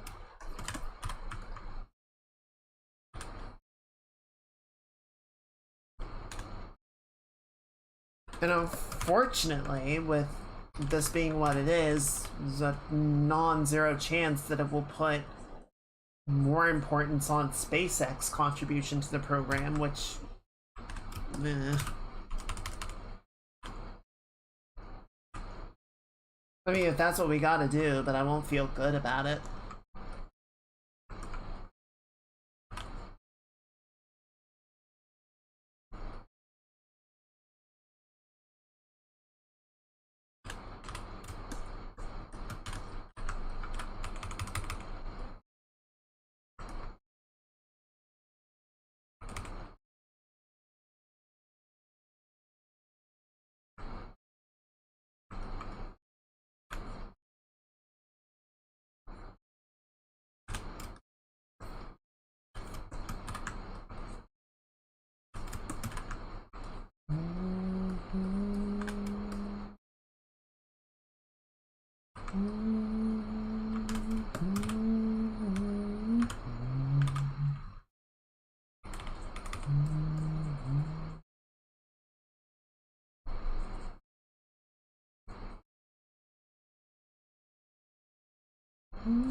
Alright, I realize we've been working just on Valk this entire time and haven't given Coco any attention, but one, Valk takes up a much larger proportion of the drawing, and two, I feel like sort of figuring things out on Valk is going to make working on Coco go pretty smoothly.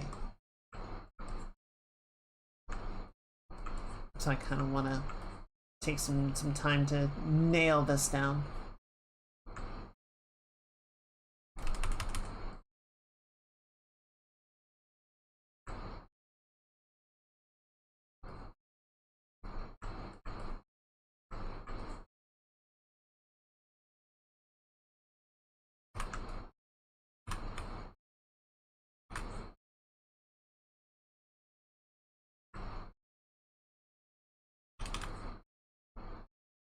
Good. Also, I had another drawing idea, so we're gonna be good for a while. We are definitely gonna be good for the entirety of Pride Month.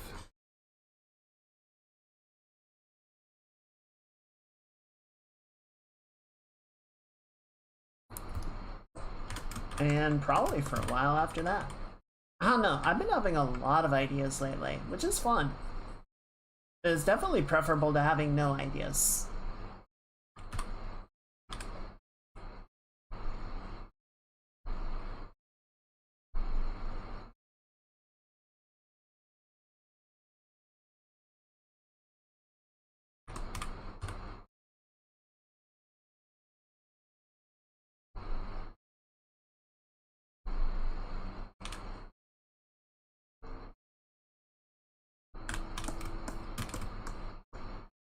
I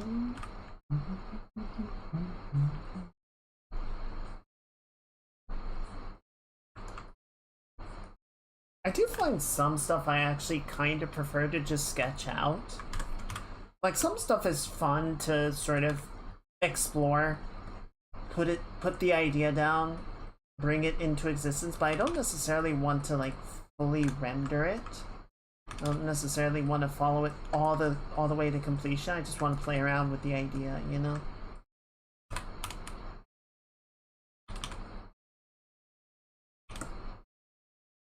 Alright, that's looking pretty good. I'm actually gonna keep this. I was gonna remove the overdraw around the knee pad, but I think like it doesn't completely encompass the knee, and I think this actually gives a nice like framing. It sort of builds out the entire shape of the body in a nice way.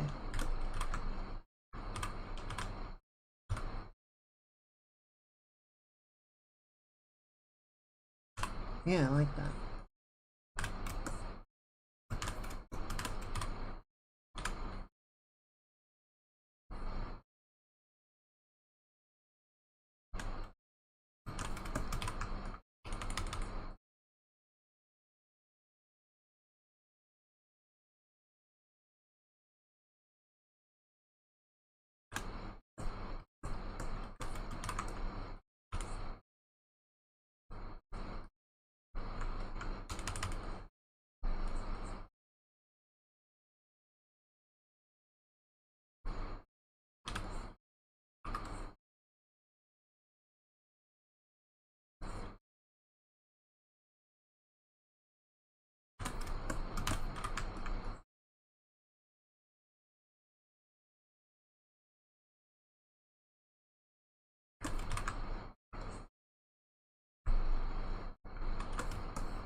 This does need a black trim.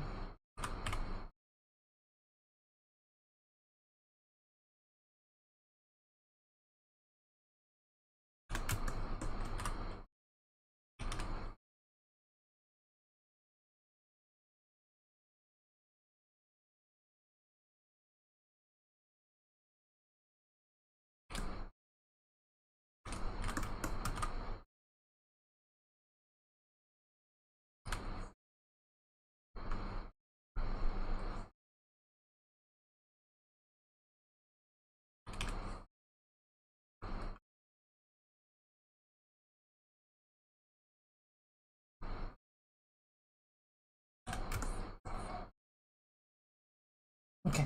Yeah. Yeah, good.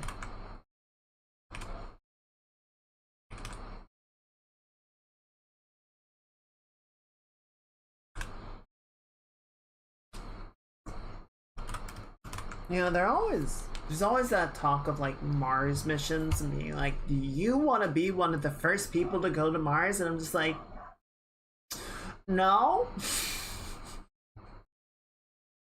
No, I don't think I do. I think I'll let a few other people make sure it's gonna work first. Then once we kind of get that question mark settled, we'll think about it.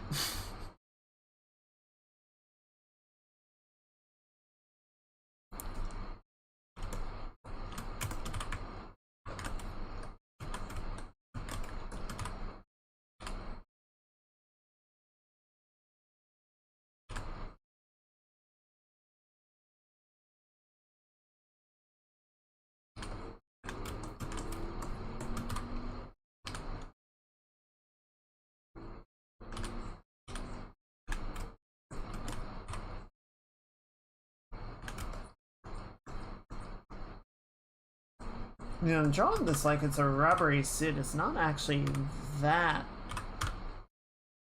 smooth. The part that I have not included is all of the little like, divots, little dot pattern in the gray part of the suit. And frankly, I don't think I'm gonna. I think it would just be such a nightmare to try and render that out. We can rough it up a little bit. It is shiny, it's just not like rubber, you know?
I should work on the hand before we jump over to Coco.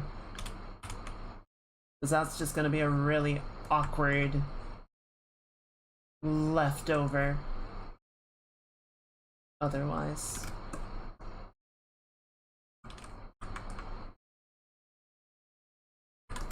Here, let's clean this up a little bit and then we'll go do that.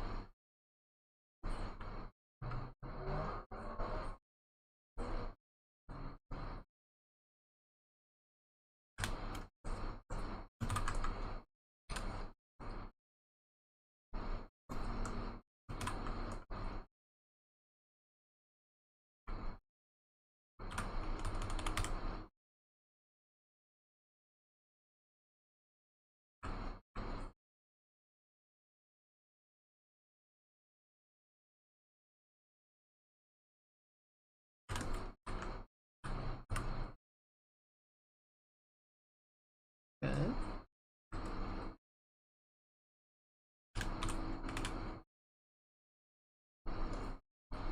Alright. Okay, hand, let's do this.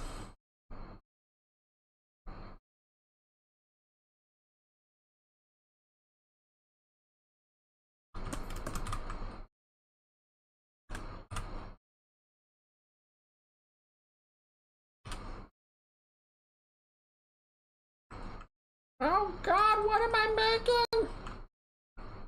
Oh, it's so horrible!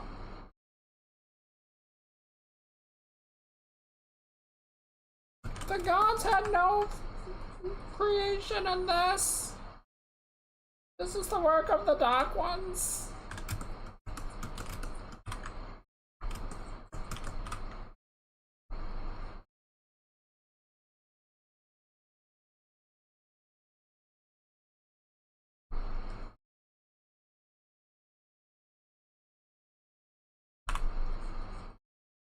There we go.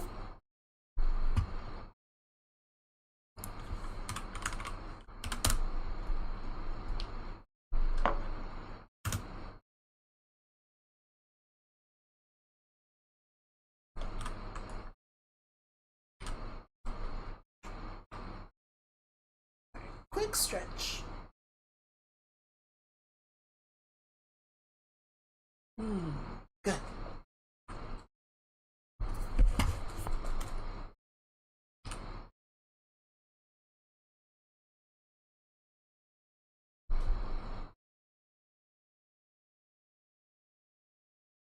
I gotta be careful not to put too much weight on my elbow.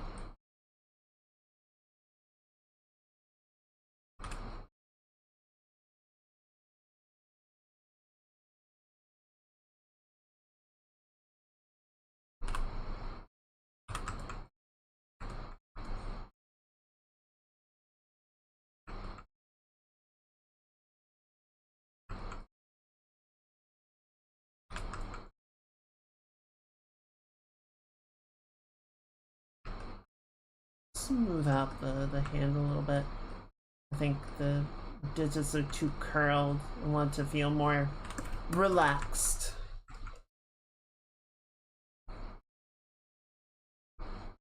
I think that's part of why I didn't bother to sketch it out. It's just like I knew I was gonna like repose and rebuild so much of it anyway. It's just like, just get the general position and we'll figure the rest out later.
There we go.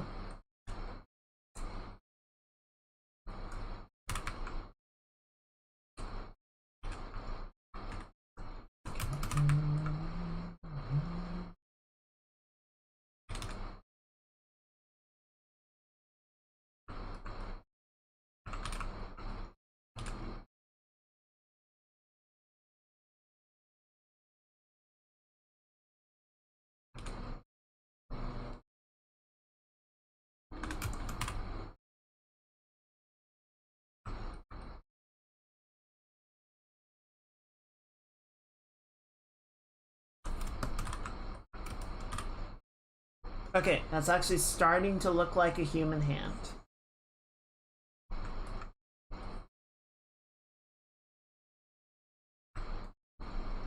As opposed to...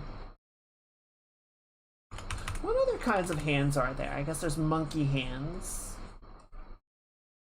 Are there any other creatures that have what are generally considered to be hands? I mean, raccoons are kinda close, but they're generally called paws. And koalas have 2 thumbs, which kind of makes their hands more hands than human. Super hands.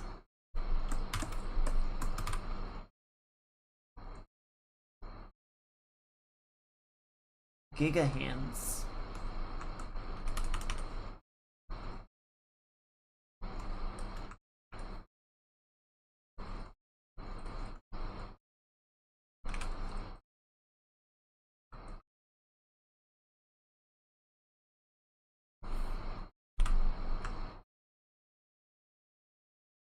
Personally, I think having 2 thumbs per hand is like, it's cool.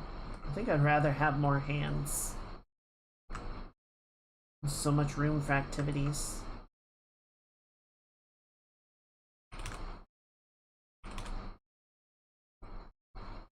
They probably need like octopus brains.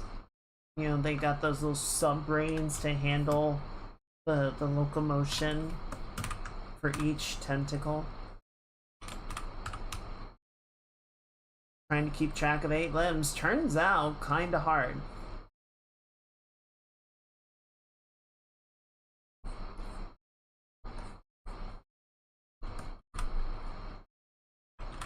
Need to diversify.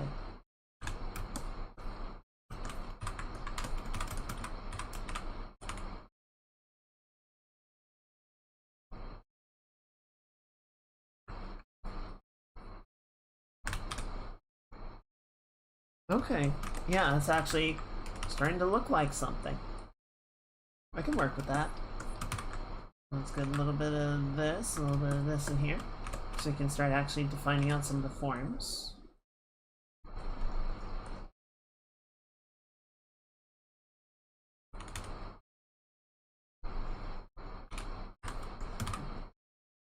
Try to take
I can't remember if I shared it on the Discord.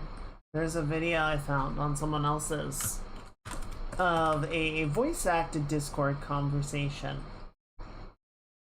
about this guy basically explaining how he doesn't put any condiments on his food. Like, at all. Hot dogs, burgers, nothing. Which the rest of the group proceeded to just go after him like angry hyenas. The video lasted for 10 minutes. It was a very long conversation.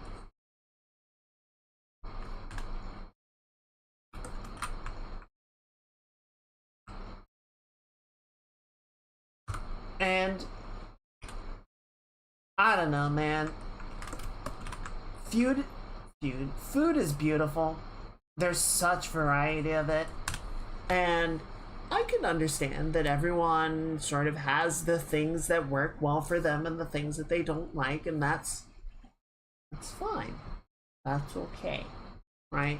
I'm not gonna say, oh, everyone has to eat their food exactly the same way as everyone else. And y'all can fucking miss me with that pineapple on pizza argument because it's delicious. And if you don't like it, then you're weak. But where the guy lost my sympathy is I'm pretty sure at some point he was explaining that this guy eats their hot dogs by boiling them and then just having the hot dog. Not just no condiment, but no bun. And it's like, wait, I'm sorry, what? You do what? How?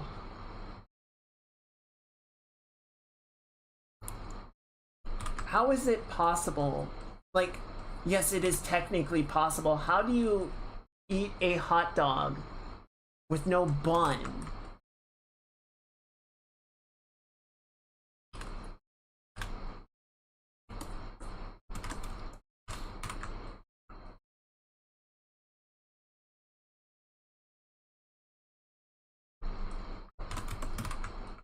That part was weird to me.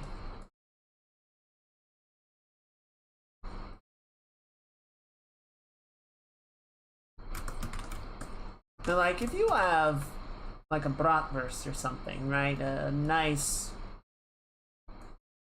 big sausage with a lot of sort of innate flavor. Yes, the condiment video.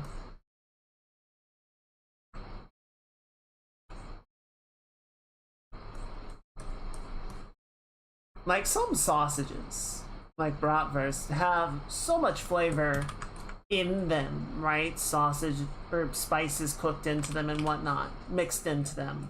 It's like, okay, sure.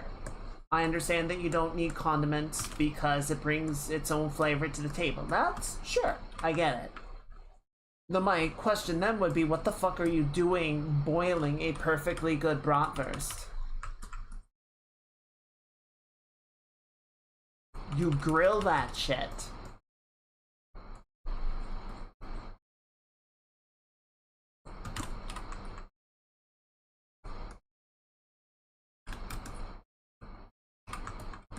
I don't know, it was a very strange video.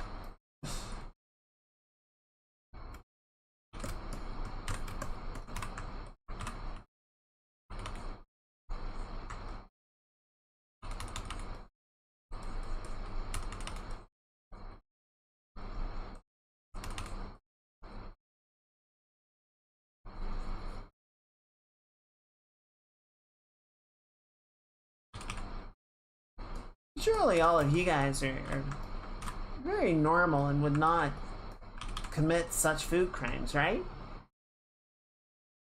Right?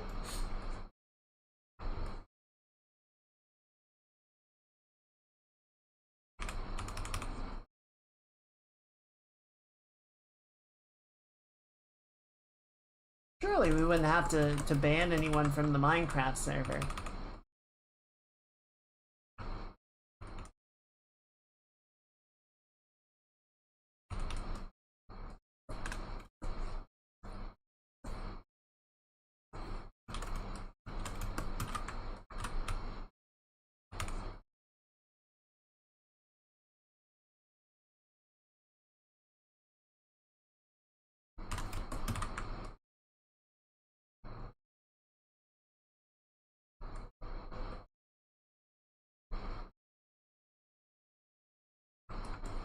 Alright, I think this is finally starting to really clean up.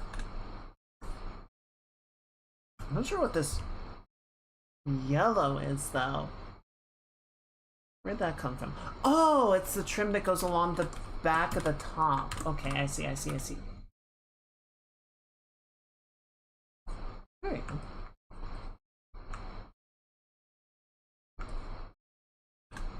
Nice. Actually cleaned up really nicely.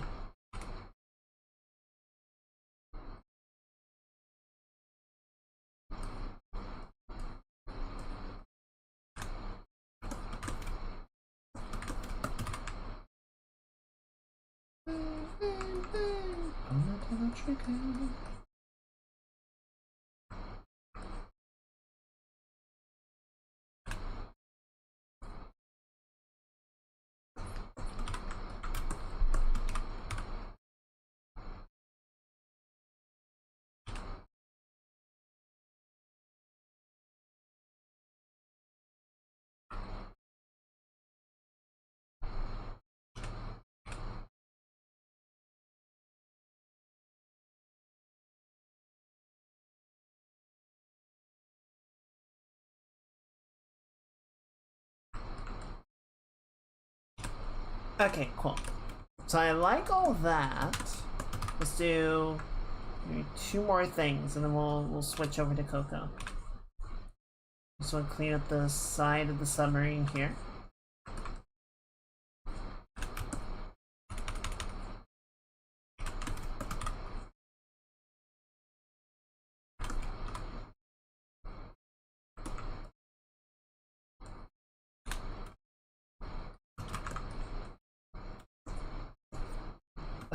And then I'm gonna grab some of this. I just want to go around glass and replace the sketch line with some of this.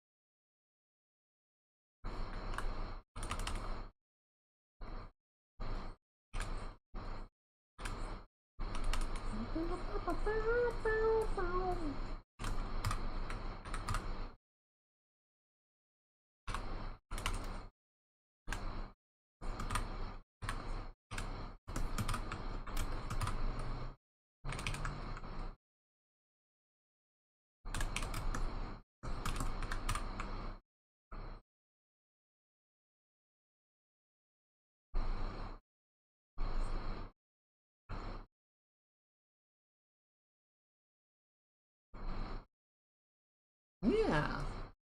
There we go. That looks pretty good.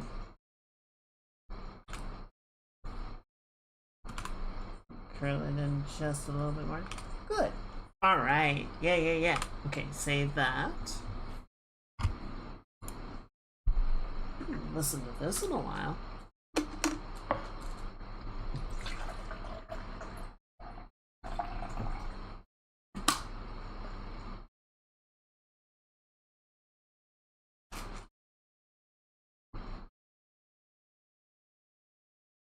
Alright, Coco. What was that? Coco. There we go. That's what I'm trying to say. Let's get in here and show the cat some love.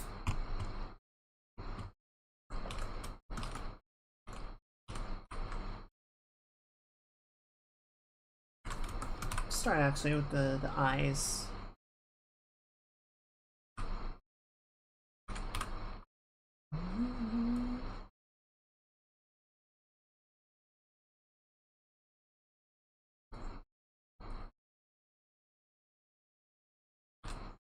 Ooh.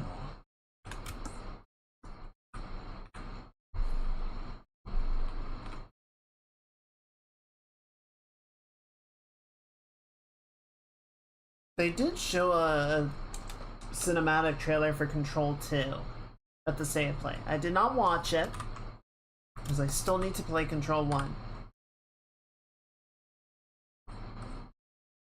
I might just play that on my own. Frankly, fellas, I really like getting to play games with you guys. I really like working through my backlog with all of you, but my backlog continues to grow, and we are not getting through games fast enough to keep on top of it, so there might just be a few titles that I just need to play in my own time. I'm not gonna call it preferable, but it might be necessary. I think it is.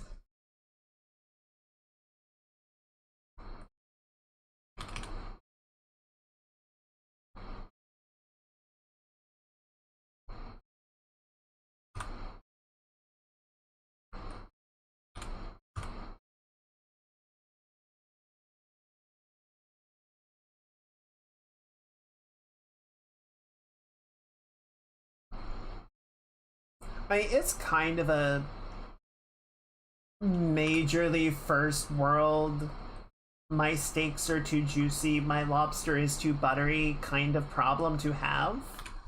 But it is definitely the case that I have more games that I want to play than I have the time to play all of them. You know?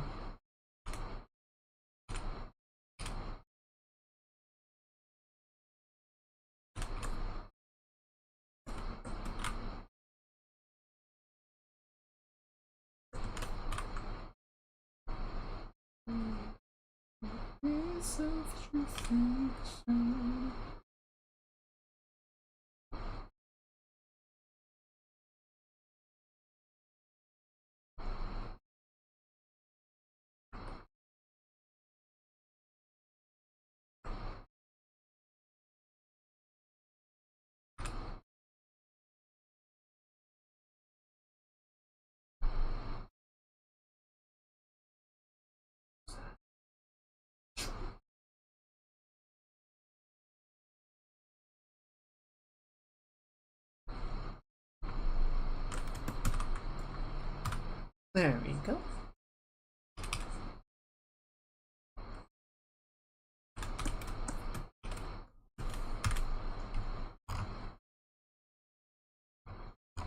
We're champion of love.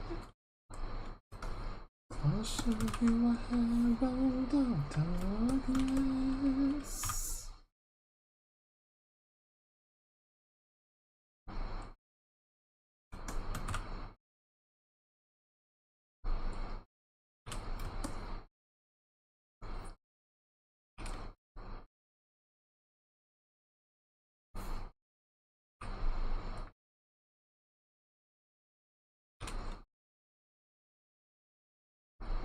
Good. Oh, I forgot to put a ribbon in. It's okay. Easy fix. Well, I sketched it, but I didn't color it. I think I just kind of decided that it would be easy enough to deal with later.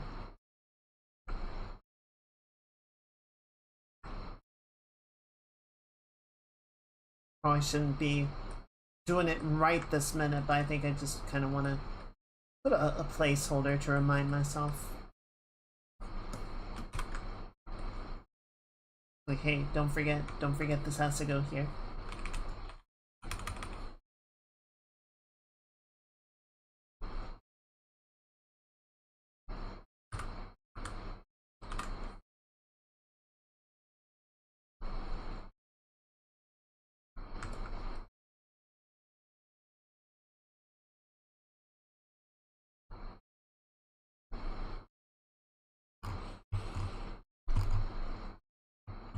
Okay, let's work a little bit on the suit and such before we...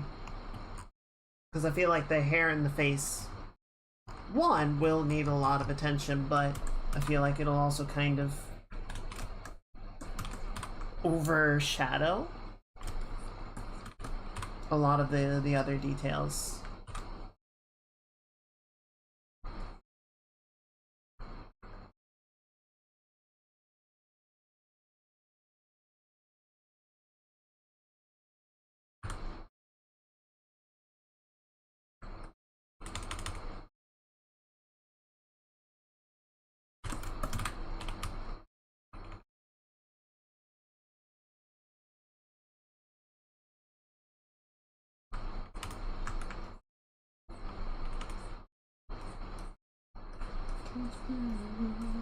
Couldn't be much clearer. Born needs its warrior, true and right. The darkness within him held her hostage. Had he seen her drowning, would have saved her from the darkness of the end.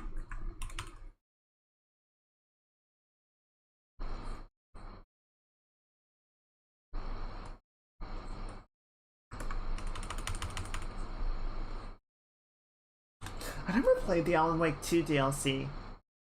I should see about that.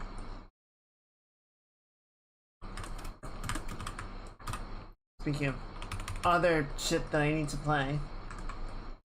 It's never ending, really.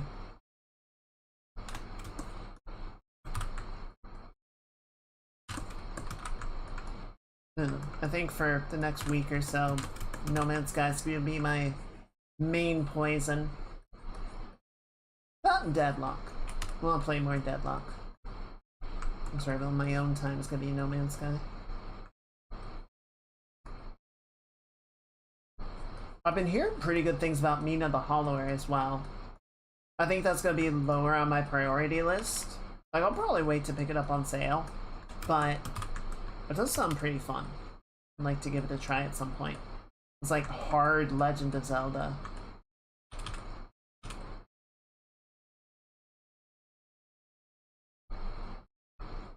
Like the classic 2D Zeldas.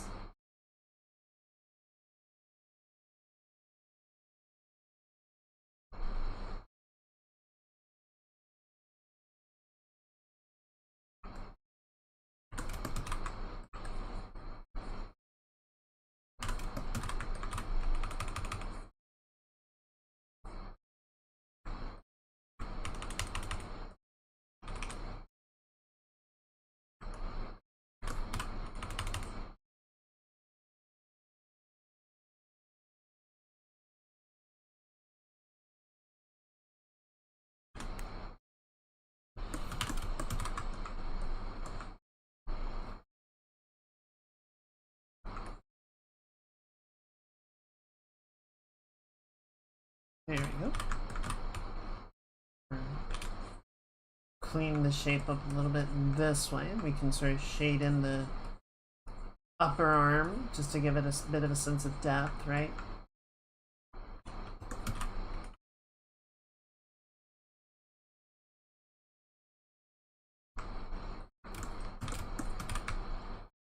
Grab a little bit of this for the ambient occlusion in a few areas, right? The other part of the reason I wasn't worried as much about Coco is because, like, her form is so foreshortened and so heavily overlapping that it's not like I'm not being as careful with it as I was with Valks.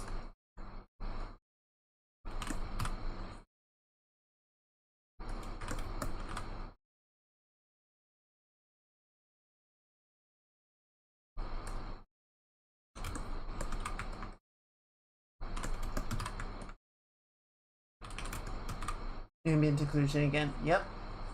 It really is. You can fight it, run from it, but sooner or later it catches up to you. It is inevitable. You could even say it's ambient.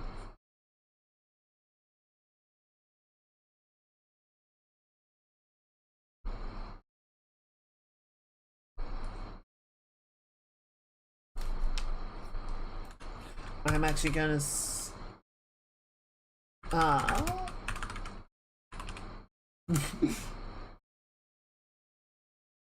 whoa. Like, whoa, man. I do want to do this for both of them, and probably I should finish painting Coco first, but I want to go ahead just because I'm thinking about it. I want to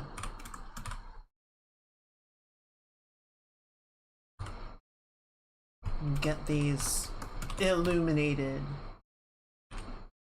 bits built out.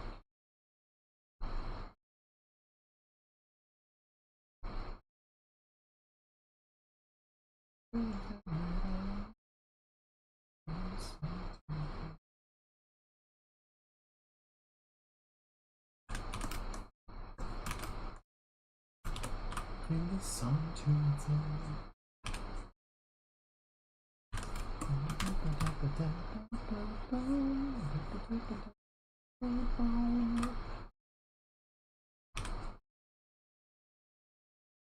You gotta figure it out. Bring the sun to its end.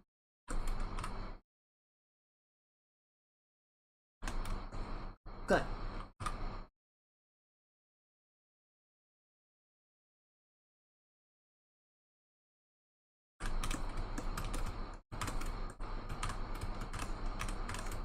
Show me the champion of light. I'll show you a herald of darkness.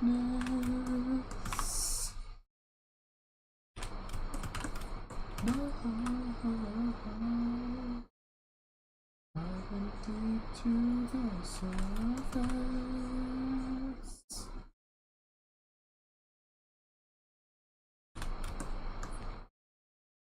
Yeah, that looks good. I like that. Right, and then this, gonna sort of curve over the shape of the breast, like so.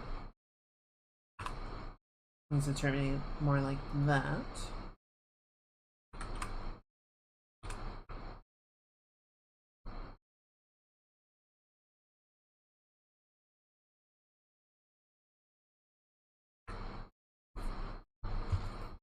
Good.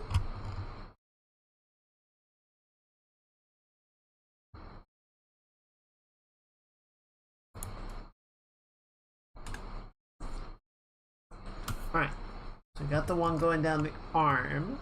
There's a couple on the torso that we don't really see, and then there's one that runs across the top of the thigh.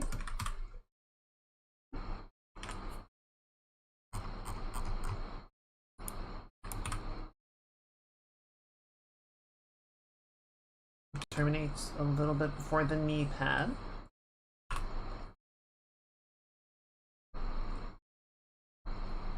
Yeah, something like that.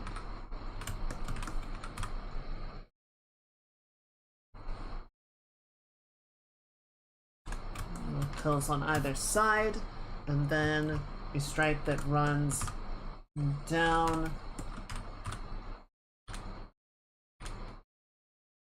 the calf, sort of along the top of the foot like that.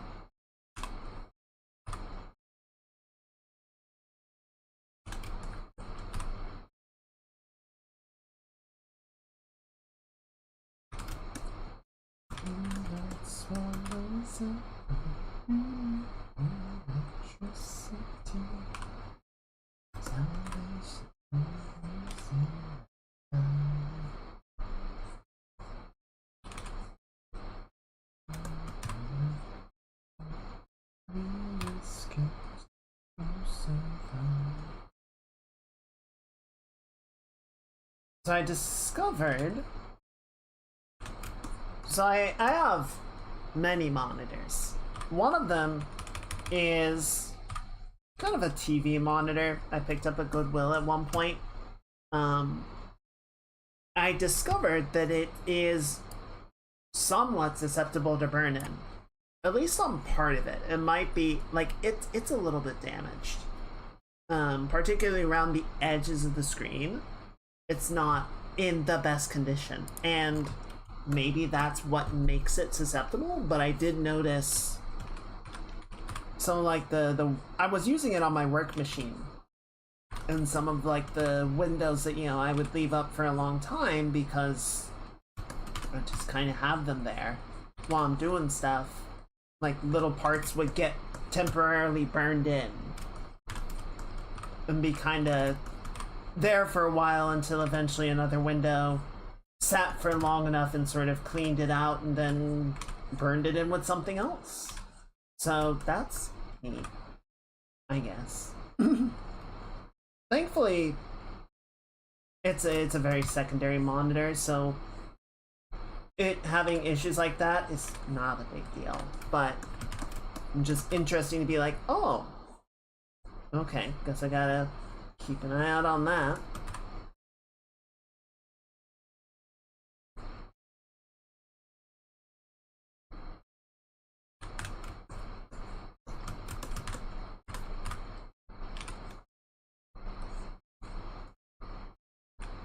Okay.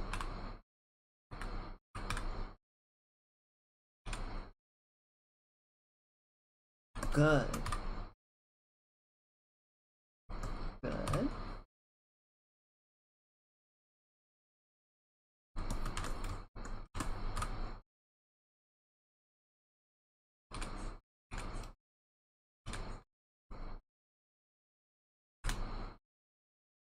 All right.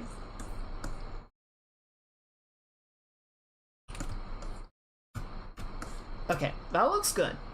I like that detail. I do want to do a little bit more with it, but I think what I was saying before, I should finish more or less getting Coco into shape before adding this sort of ornamentation to the top. It just occurred to me because like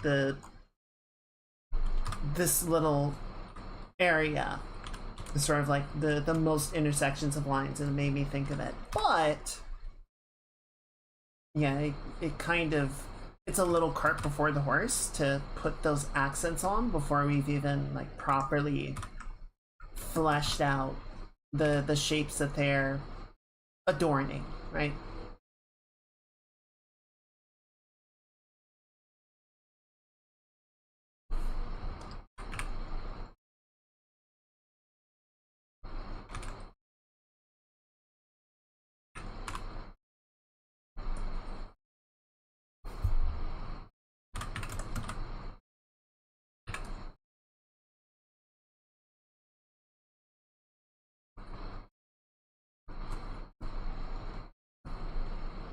All right, good.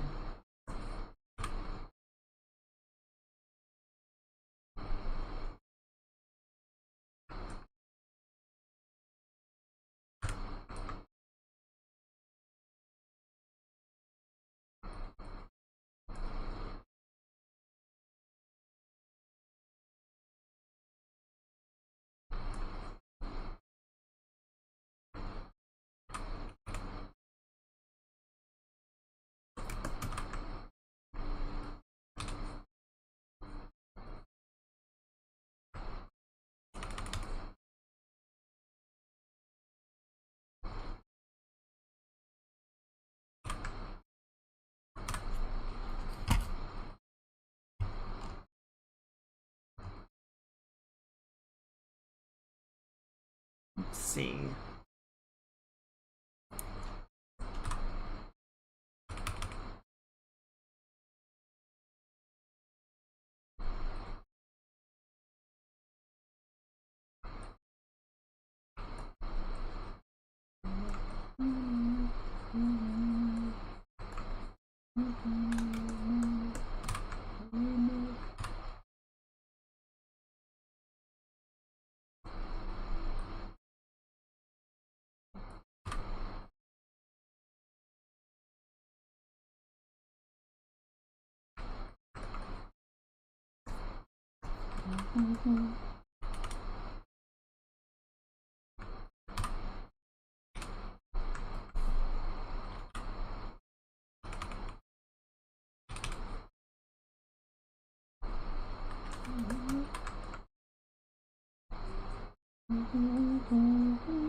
see, this is why I didn't want to put too much effort into the hair, or the air. The hair. There we go. I mean, I guess we don't really need air either, do we?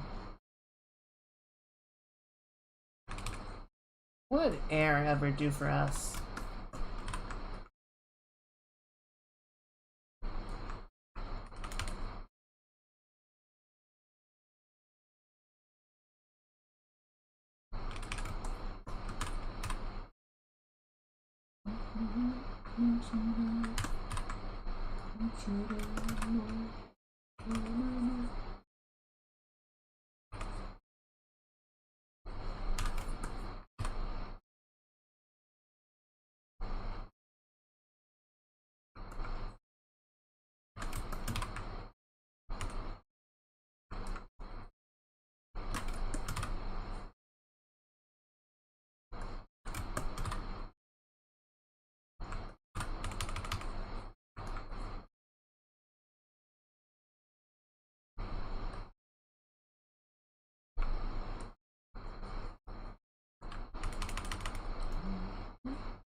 Good. Yes, smooth it out, clean it up.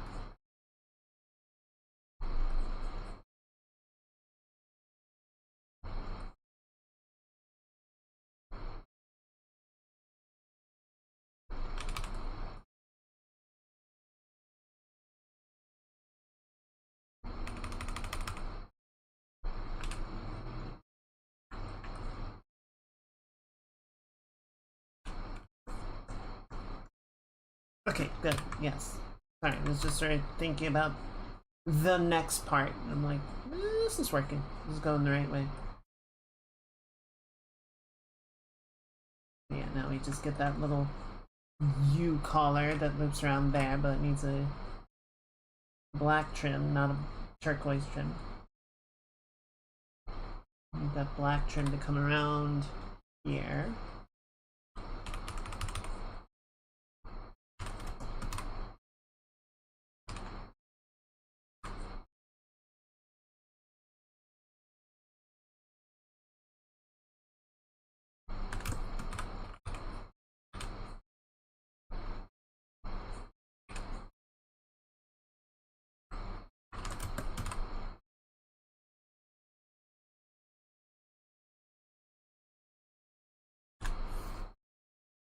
Good.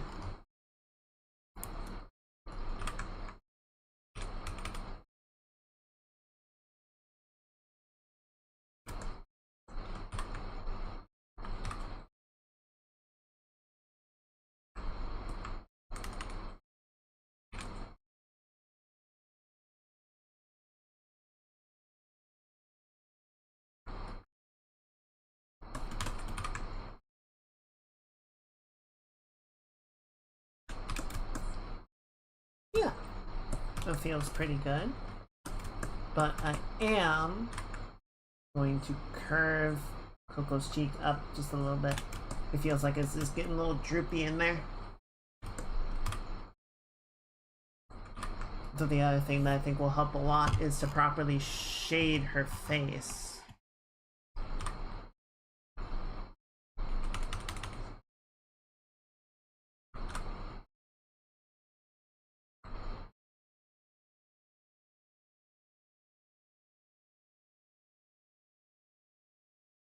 So you can just sort of can fill that some surface in like that. We'll get the shaded tone around the side here.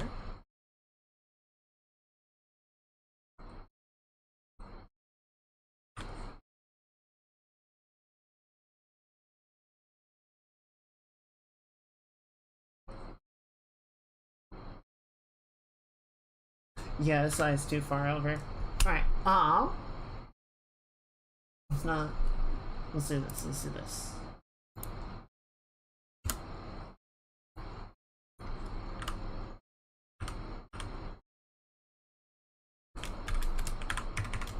That's good.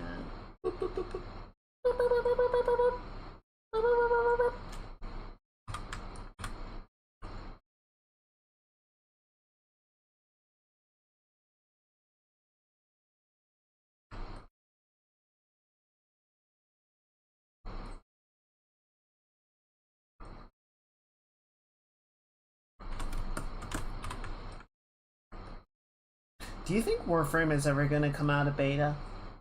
You think they're ever just gonna finally send it and be like, yep, game's live, 1.0, enjoy? I feel like at this point, why even bother?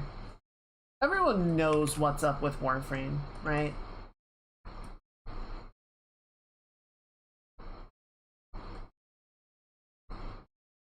It's the most successful beta run of all time.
That looks a bit better. I think it plays a bit nicer with the shape of the face, where you need to cut some of the stuff off.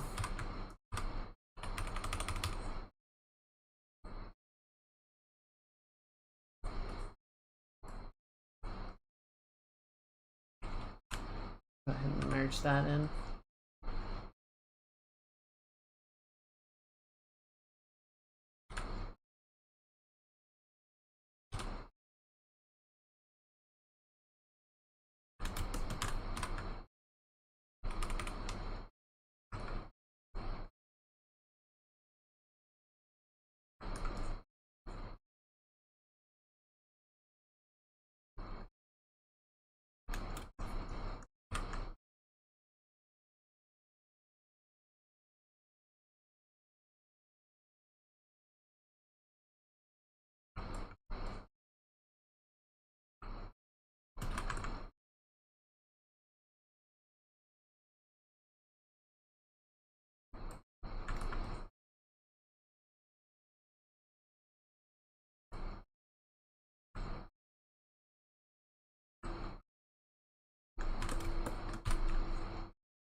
Okay, so that looks good. Let's lighten up top of the eyelid a little bit, and then we need to darken the underside of the brow. Balance it out. Like that. A little bit of that facial structure in there.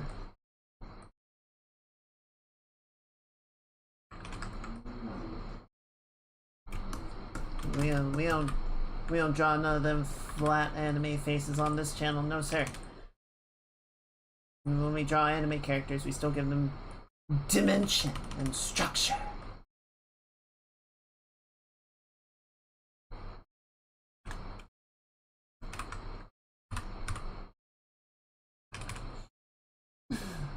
We drag them kicking and screaming into the third dimension.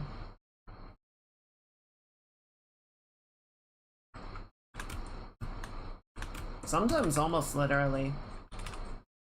Some characters, some details really resist making sense in the round.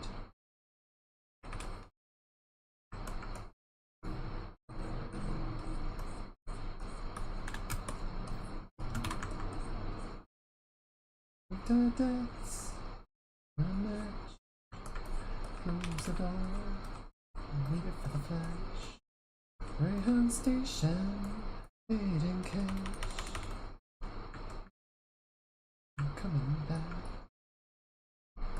You see it's darkest before the dawn. We've been in this town for far too long.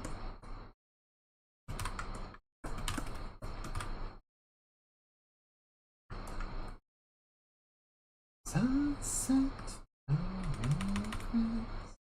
First chance, last dance, stuck in the middle.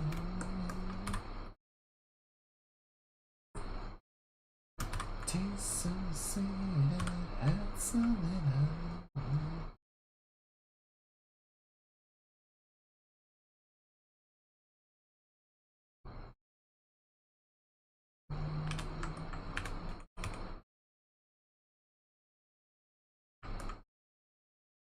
Okay, I was thinking about it, and what I actually want to do with the mouth, because I was thinking that she sort of have like a slight open smile, but I had a better idea that I think would be more sort of fitting to her character.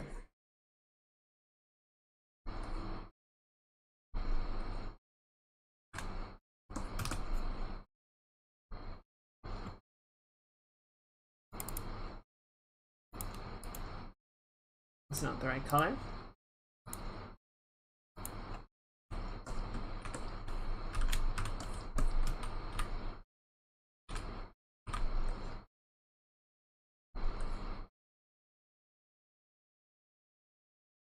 And then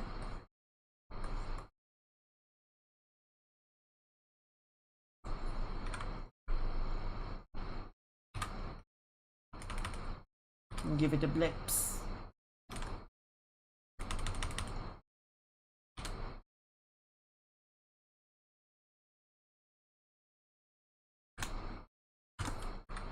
We can go in here and add just a little bit of an up curl to the upper lip.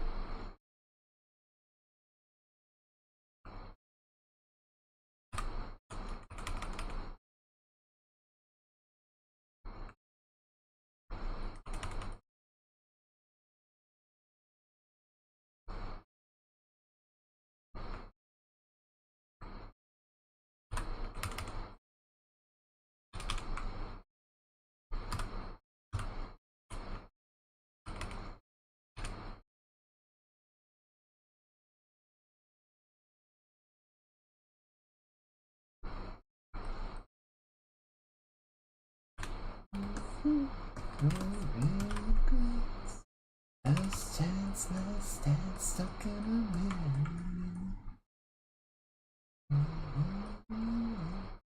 Tastes so sweet, it hurts a little.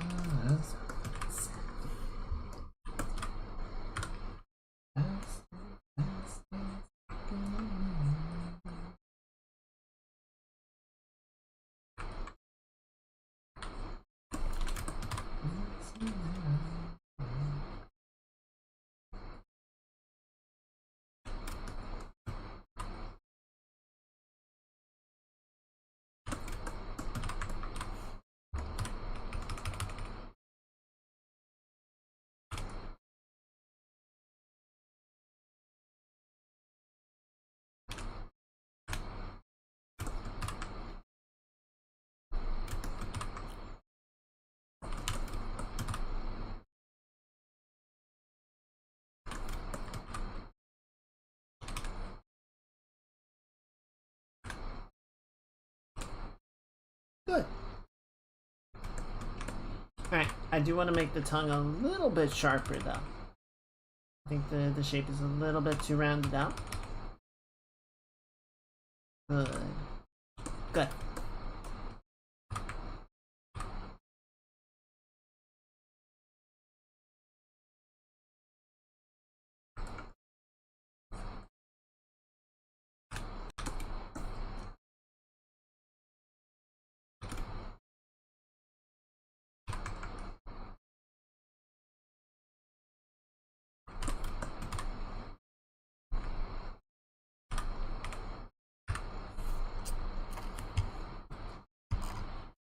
see.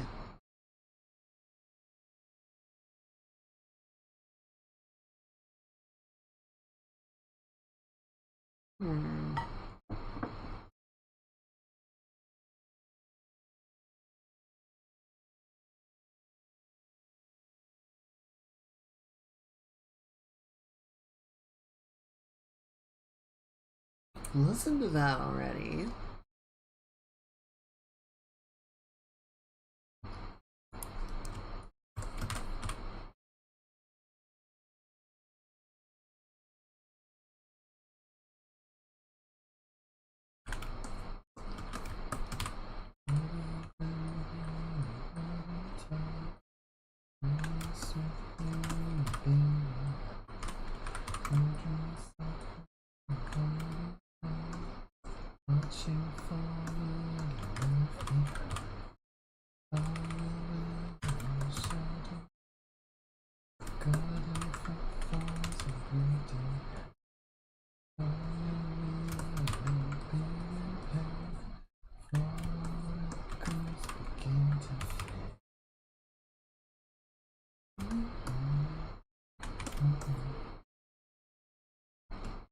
Looks pretty good, I think.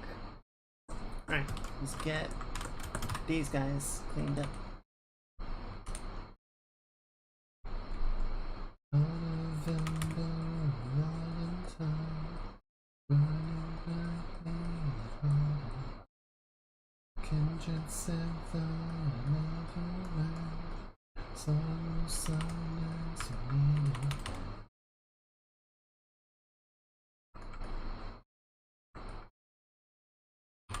Oh, also, the gym piece that we were working on the other day that we sketched up the same time as this one.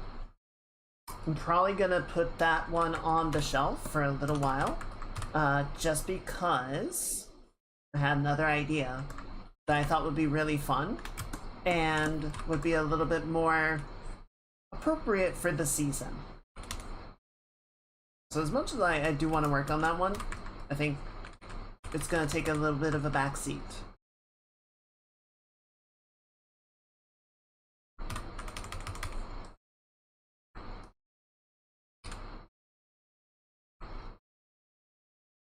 But it will return in Avengers Doomsday.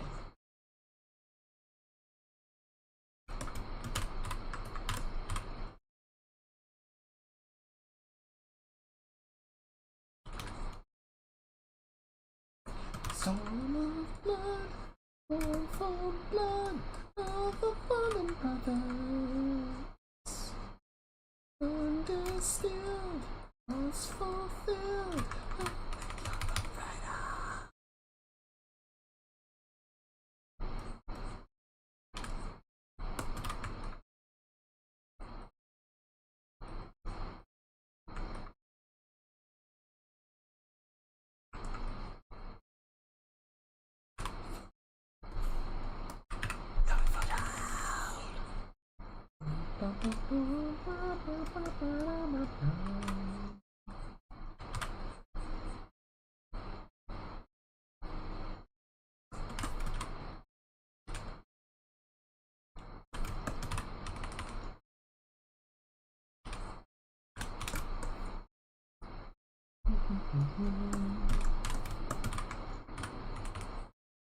Song of hope, she dances on the wind. Oh, her was a dawn, and we know forever strong. Standing tall in the dark, do we carry on? I was so happy to get a perfect on this in Beat Saber. It's such a good song. It has so many sections that it keeps, like, each section of song has a different set of patterns, a different flavor to it, so getting to a point where you just, like, innately understand all of them feels really good.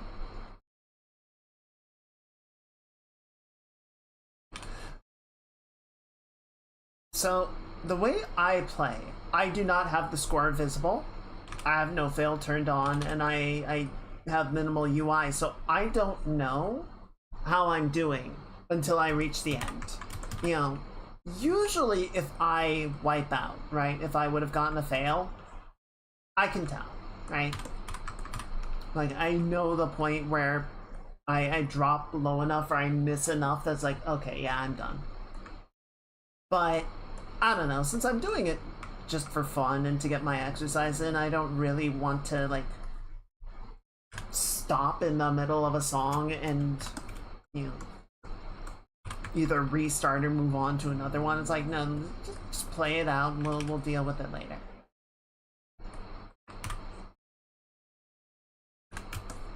But for me, I don't care that much about the score.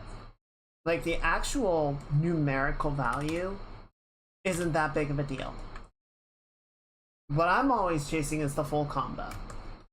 I'm always trying to get it where I just like perfectly nail a song and don't drop a single note. Which is hard to do. It is hard to do on any song.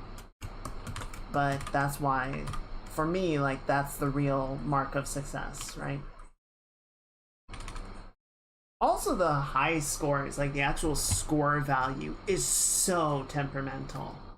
It's like, oh, you missed, like, you were off hitting this block by like 5 degrees, so we're gonna dock a bunch of points from you, and you don't get a high score. Also, I swear, like, I will, you know, play a song the first time, I swear it pads the value or something, because I will get scores that I never come close to topping, and I'm like, well, how did I do it the first time?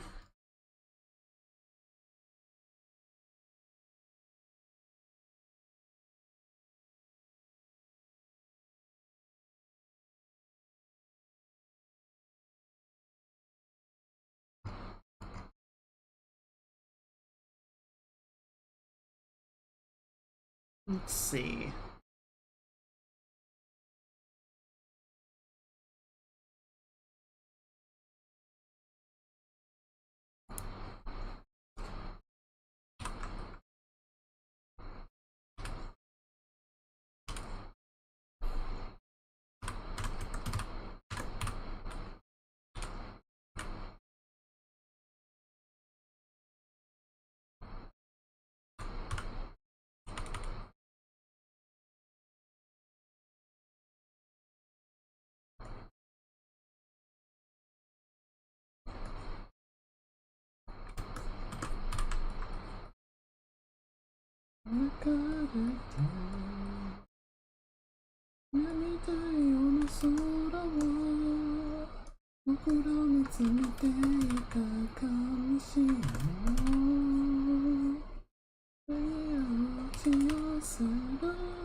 Good.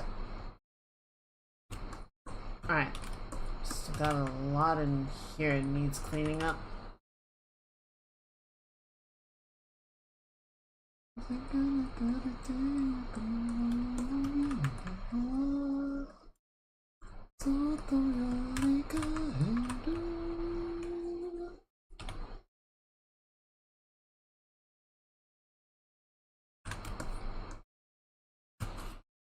I fucked this up.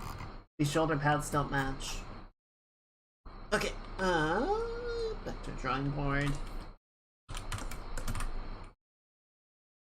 I think this one is closer to right given the perspective of the arm, so we're gonna shorten this one. But what I do want to do is curve this around so the point is farther down.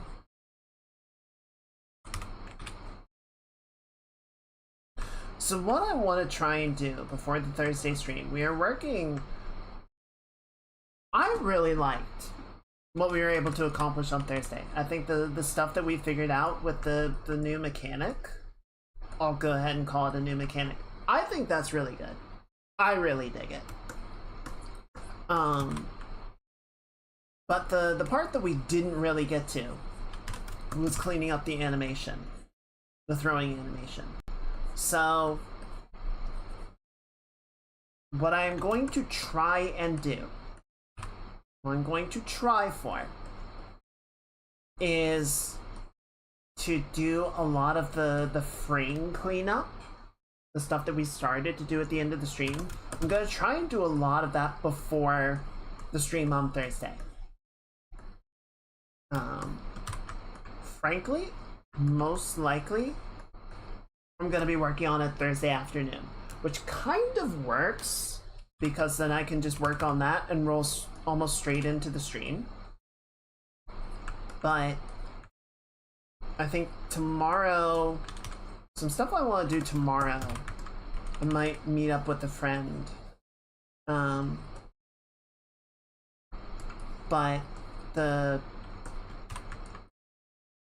sort of big thing right now is I want to keep working on the model, right? That's sort of priority one, is getting that going, really getting that in motion and getting ready for the debut, because I think we can hit the July target, but I think it's going to be a good amount of work between now and then to make that happen.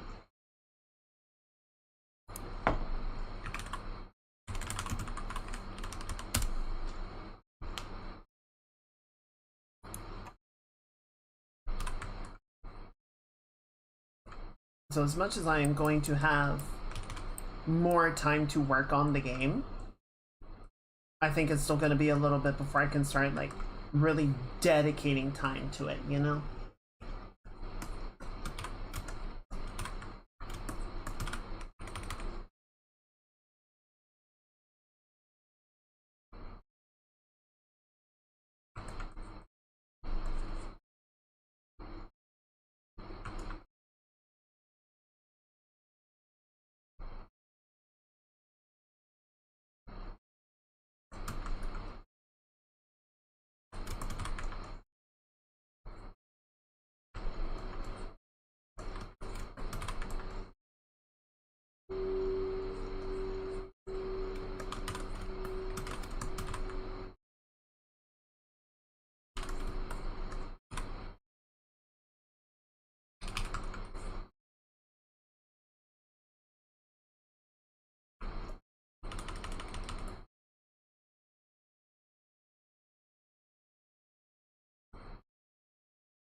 Good.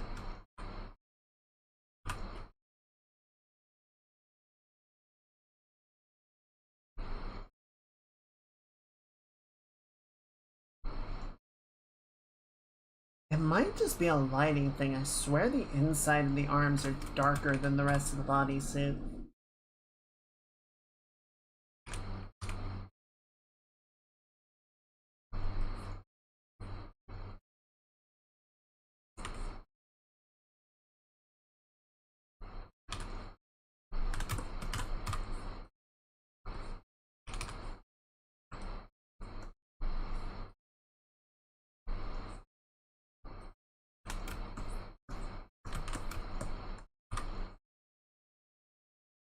There was... Oh man, there's an anime that I watched many years ago. I think it was called Eden of the East. Trying to remember exactly what the premise was. It was sort of it's hard to describe. It was a good show. It was very interesting. And then the show did not end the story. And there were a pair of movies, if memory serves, that sort of finished out, concluded everything. But the first movie was okay.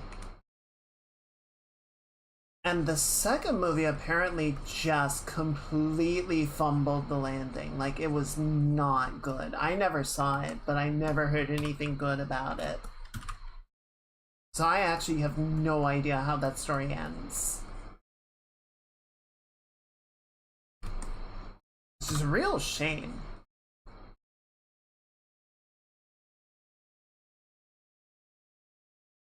I feel like it is a surprisingly high, I dare say, failure rate of anime to have really interesting premises and then just not know how to conclude them.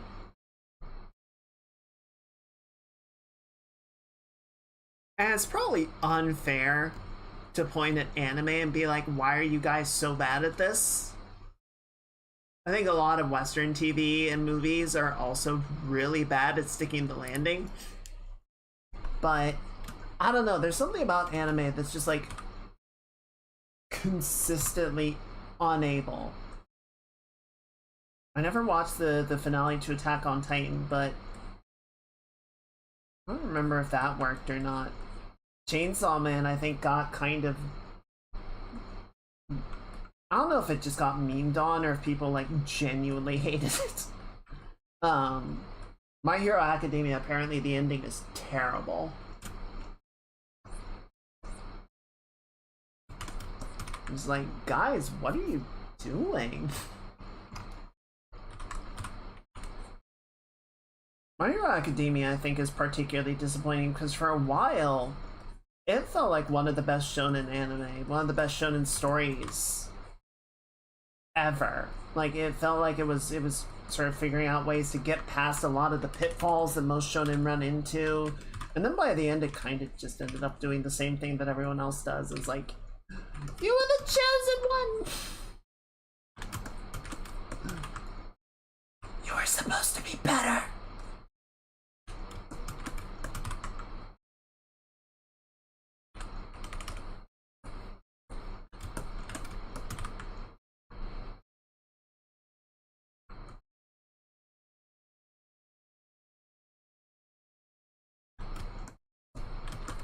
It's disappointing.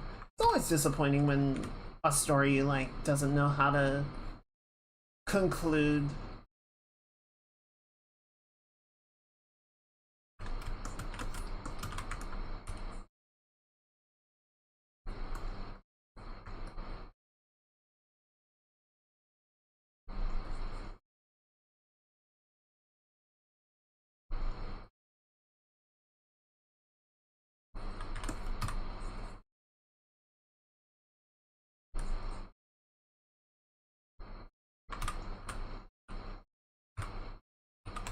It's one of the web comics that I liked years ago. Was talking about I made a comic in regards to Mass Effect 3 and its ending. And was saying that telling a story is like a trapeze act. People are going to be really pissed off if you don't catch them at the end.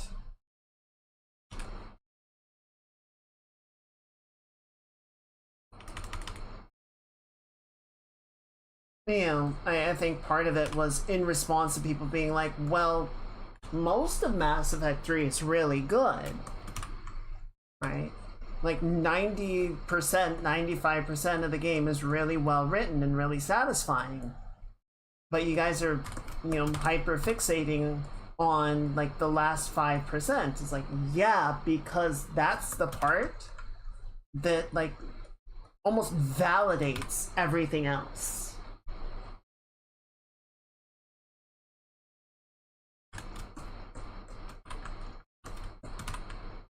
It's hard to like feel good about everything else that happened if the ending doesn't measure up to it, you know?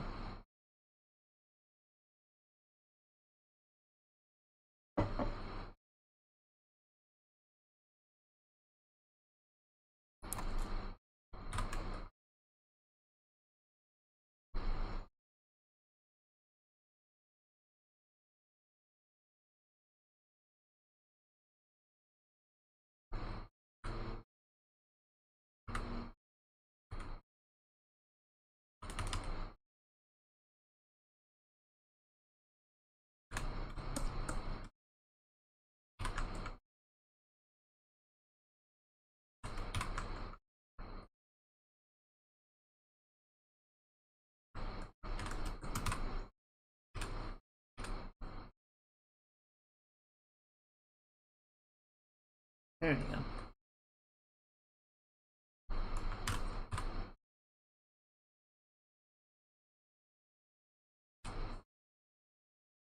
I don't know if opinion on Mass Effect has changed. Definitely a lot of people still really love the series, which is understandable. Like, again, much of it is really good.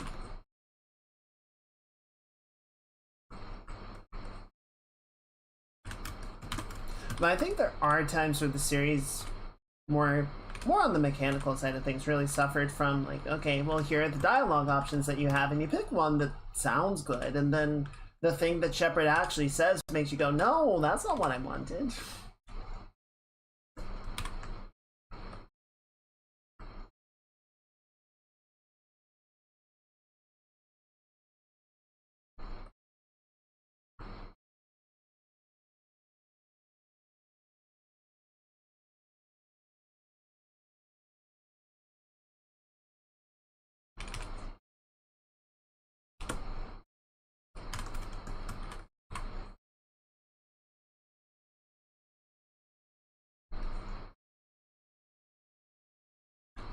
Why am I focusing on the micro detail? Because shut up.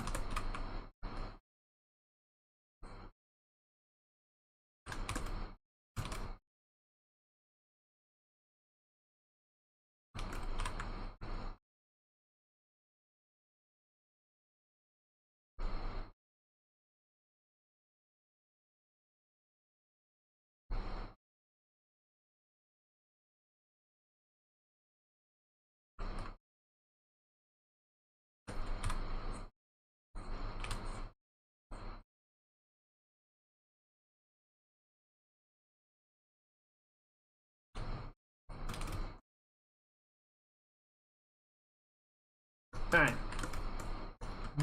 Focus. And jump back for a second and focus on the hands here. Whoop. That's wrong bush.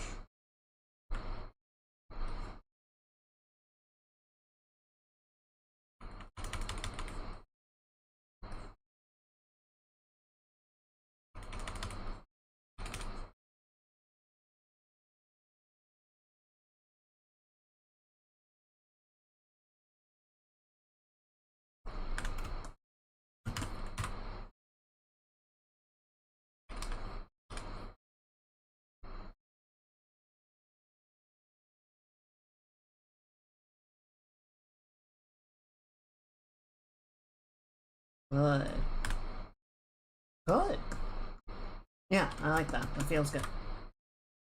Let's just lighten this up a little bit. We're focusing on that one.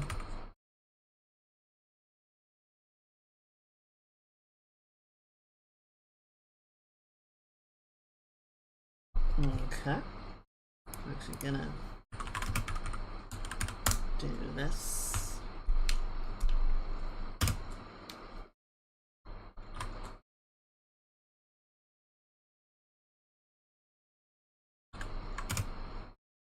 You can go now.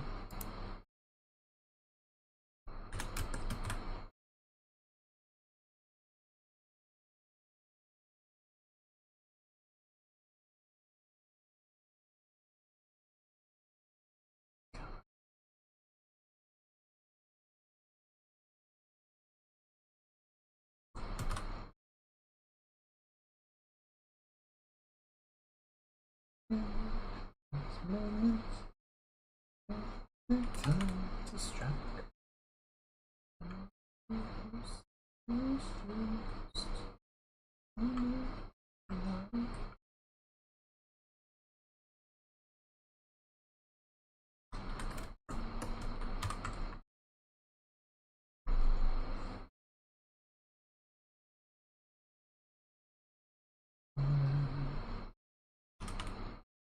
Get the water. Is the tide so high? On the Ithaca will die. Get in the water. Get in the water.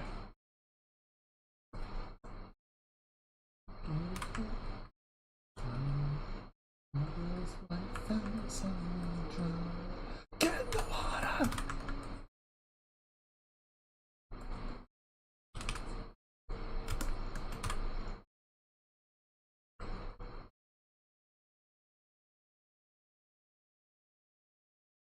Get in the water.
Right, mercy.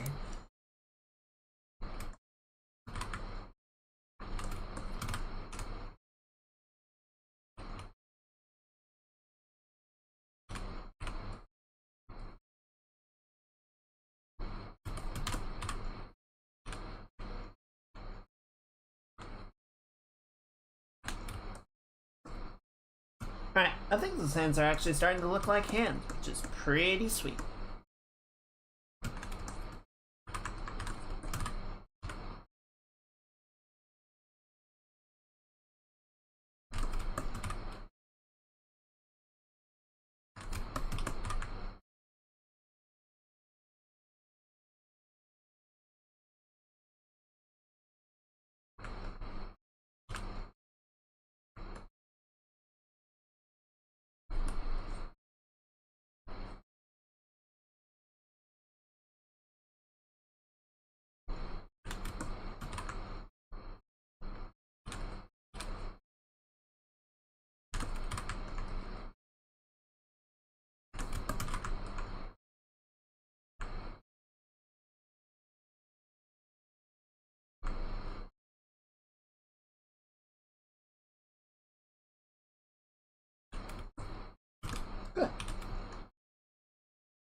Mercy upon us.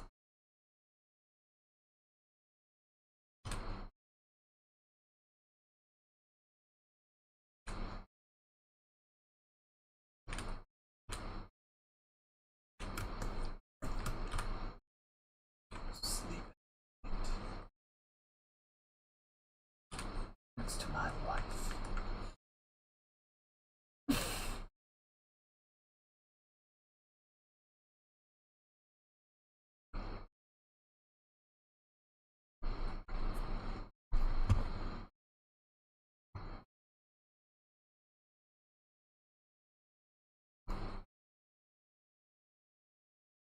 Alright, and now for a complete tonal shift.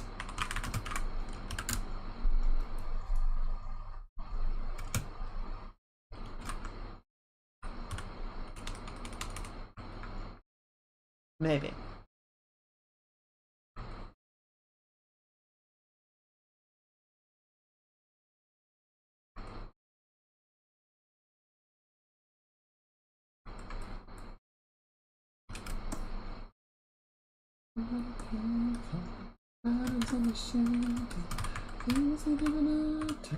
Understand.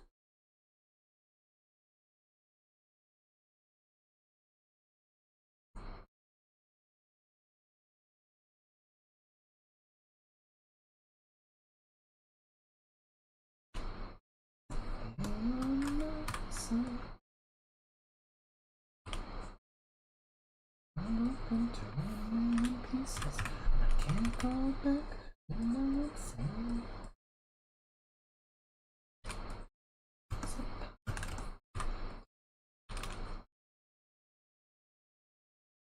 This is what it sounds like.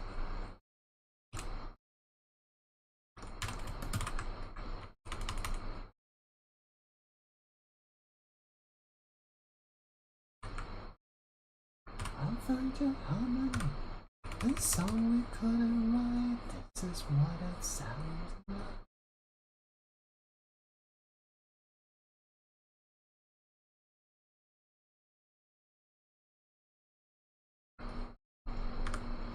We listen to the demons. We let them get between us. And none of us are out here on our own.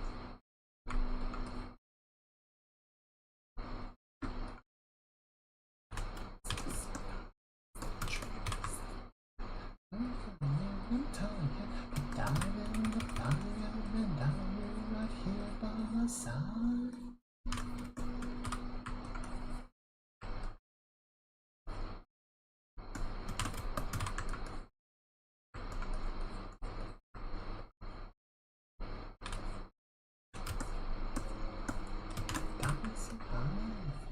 Almost without the lies, this is what it sounds like.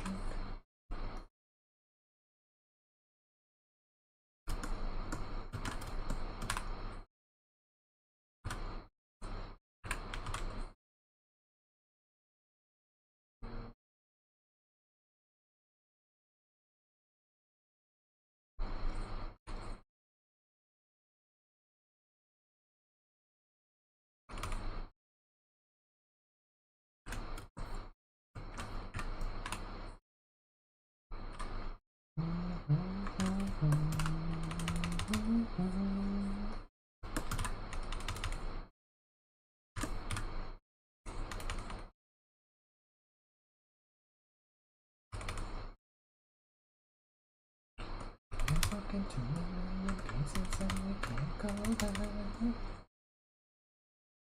Okay, it's 'cause I'm cold.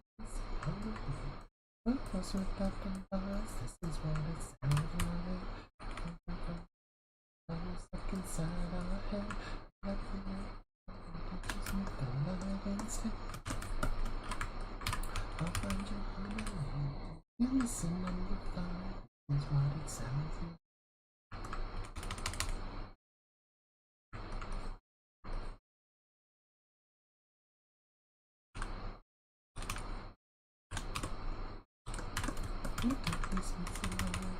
It's more than sound.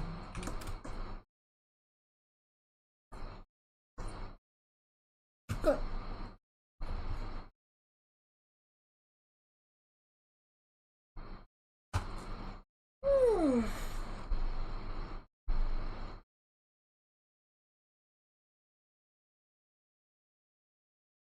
Let's see.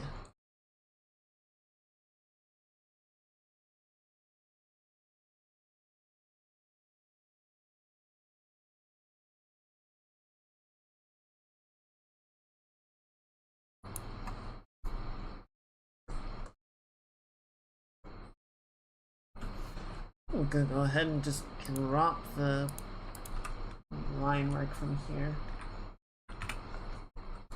Not really serving any purpose at this point.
Okay. I think we're coming along really well with this one. I'm a little surprised how quickly it is cleaned up, to be honest. I thought we would be spending more time doing a lot of the, like, corrections and cleanup and whatnot, but I think it's working quite effectively.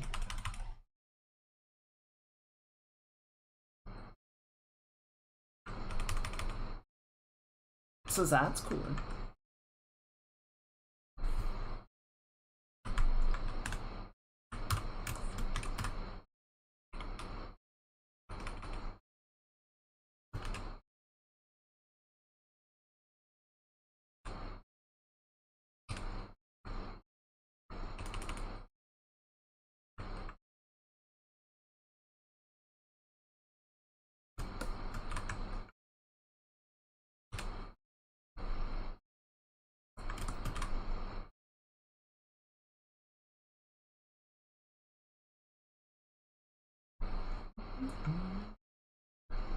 Love falls through, and all is as she can.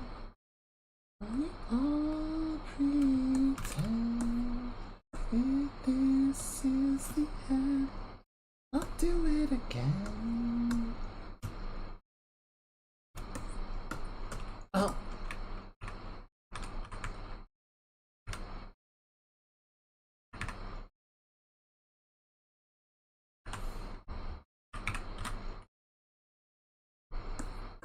Just get some of that separation going on here, right?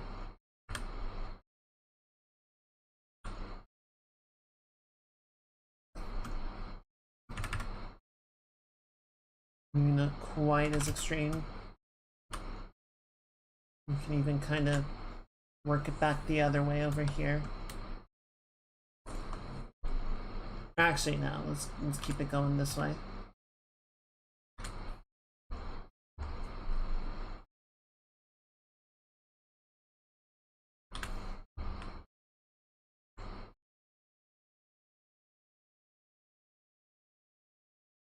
Like that. Love falls through, and all is shaken.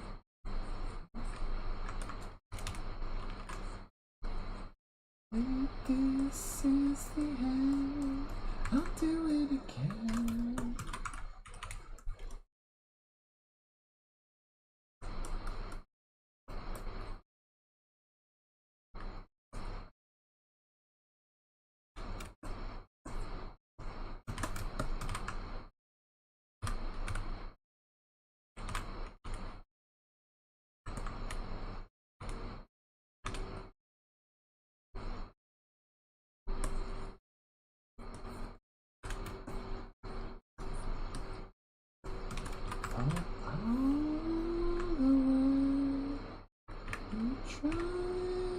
To silence them down, the way they push you down, and a fight that drowns jealousy, lips and wings of jealousy. I'll listen carefully.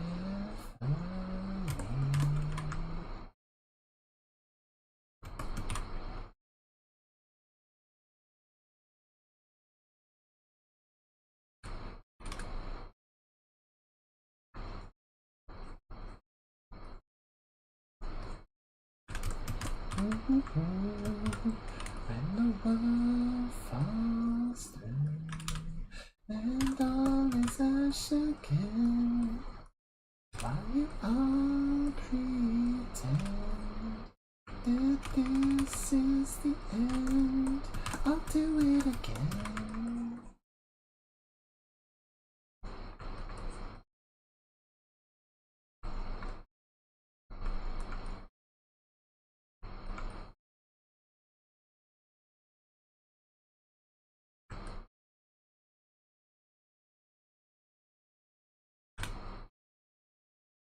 Would it surprise you guys to learn that I have not followed up on my intention to study animation?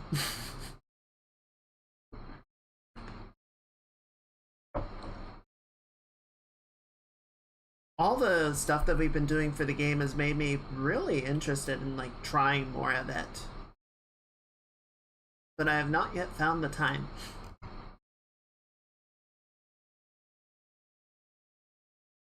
Much to do, yes, yes, yes.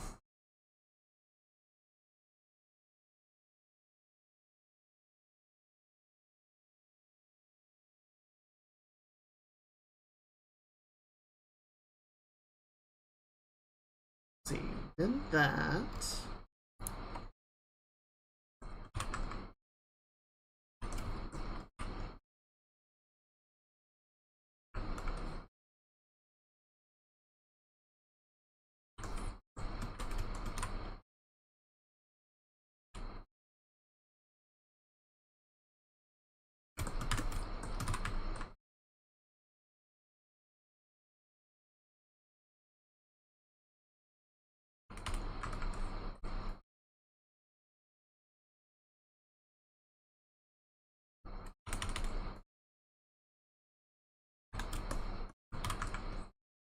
Nice meet you, would you like to let me teach you all the ways I'd like to reach you from the back of the line? Yeah. Yeah, I feel that. Is a perpetual.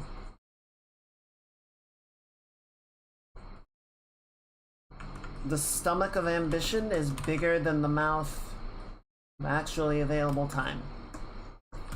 The metaphor kind of fell apart halfway through, but you get my meaning.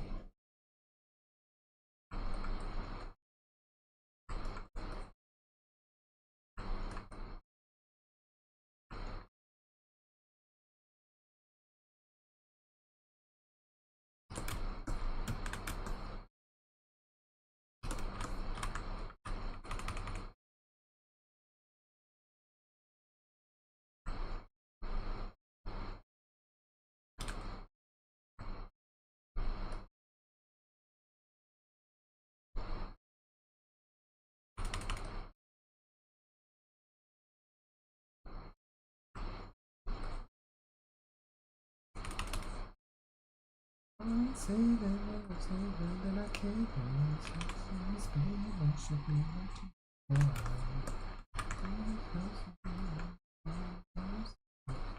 from the coast from the roof to the floor.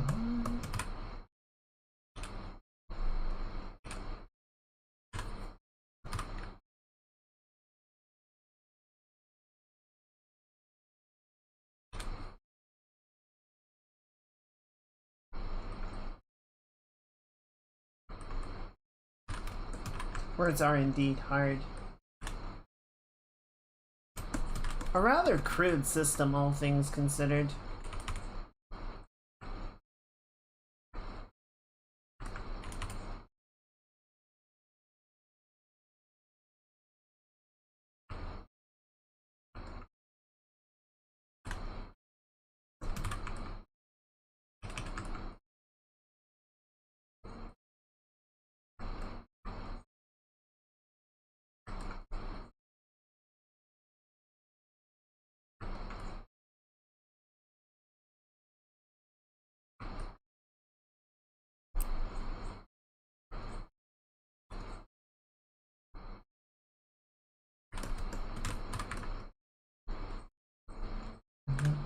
That you dance when you dance, like the way that you dance when you dance with your pants off. I like the way that you dance when you dance, like the way that you dance when you dance with your pants off.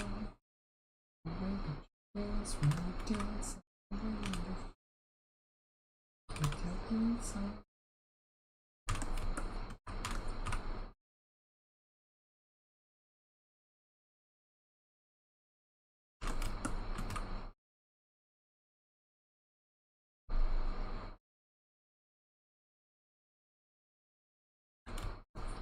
If we were telepathic, we would have to learn to tune a lot of stuff out, though. I have thought about that a lot. Of just like, I have a lot of thoughts, passing thoughts, and I always am like, oh boy, I hope nobody's hearing these, because no one needs that. No one needs that in their life.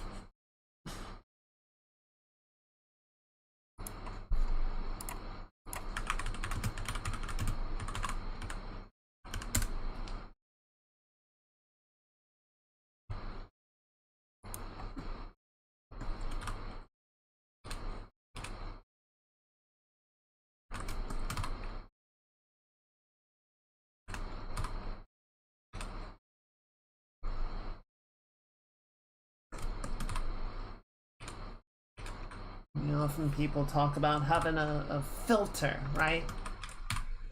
Just keeping the inside thoughts on the inside. And some people have a very porous filter. But if there were no filter at all, that would be...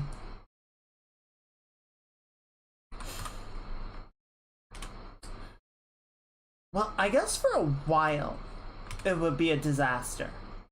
Right? Because everyone's inside thoughts would become outside thoughts, and that would get really ugly really quickly. But I wonder if it would lead to people just being more honest.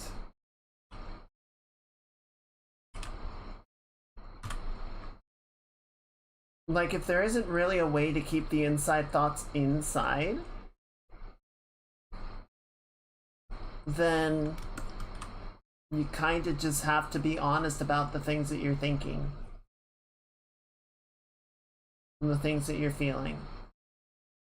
And maybe that would be better in the long run.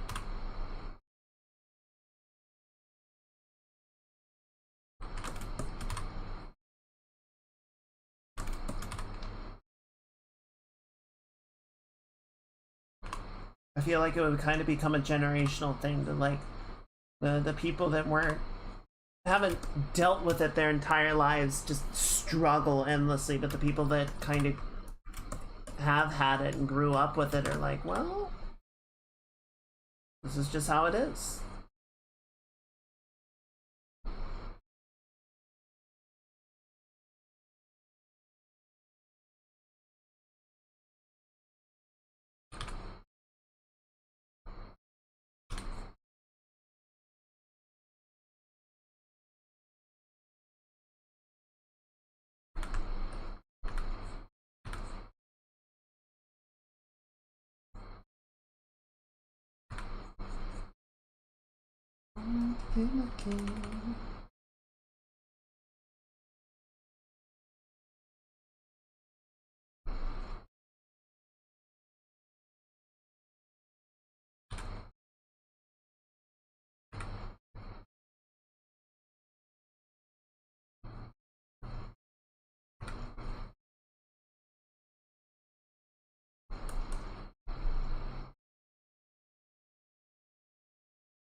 There we go. Alright, double check the ribbon here. I think I got it about right.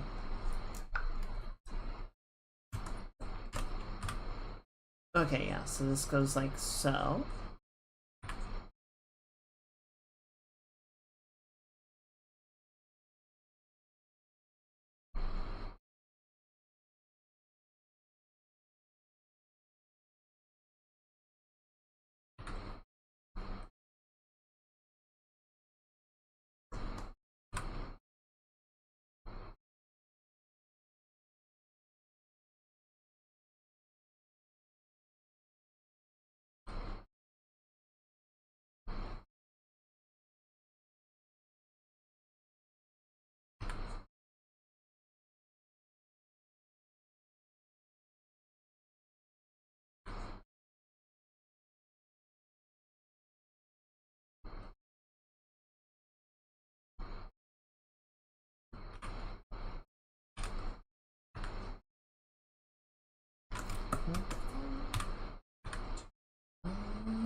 Good.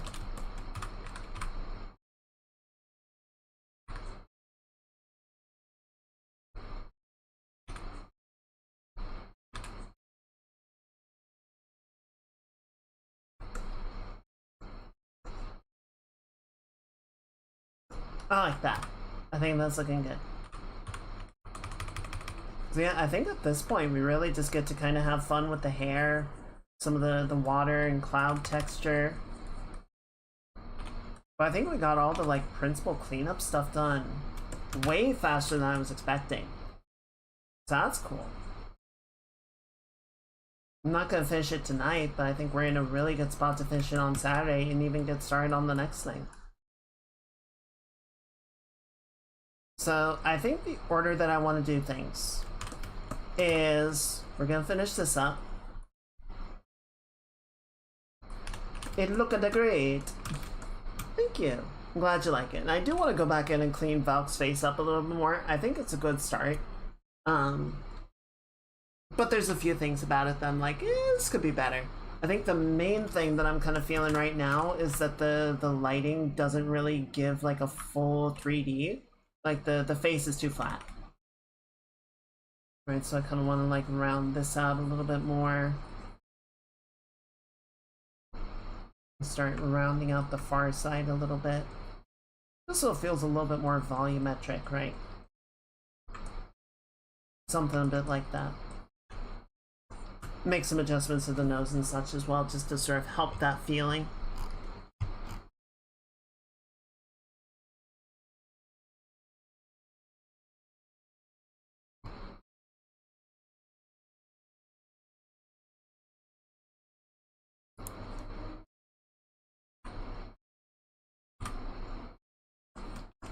But I'm gonna focus in here for right now. I think it's gonna be a good place to sort of work for the rest of the night.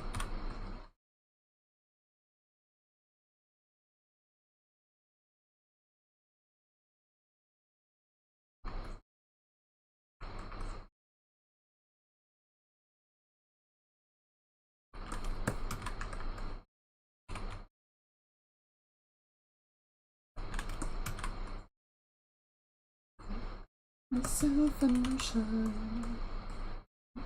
I know that you'll understand. Take the world in motion. Reaching out for each other's hand.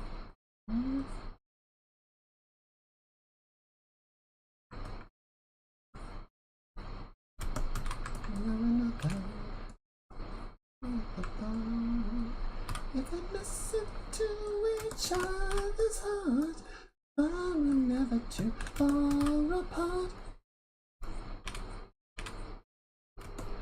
For the first time ever, we're seeing it eye to eye.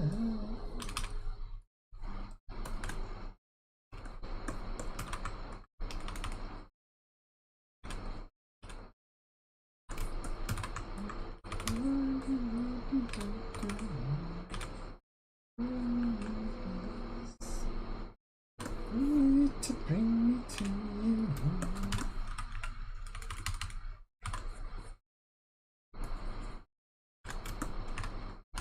You don't have to worry, I will never let you down. If we listen to each other's hearts, find we're never too far apart. For the first time ever, we're seeing it eye to eye.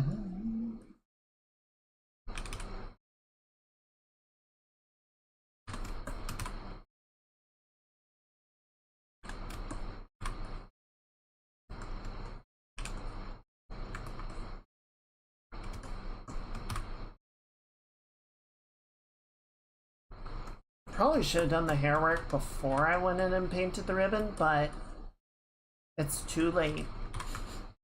Also, I really like how the ribbon came out. So no regretty there. Just a lot of hair spaghetti.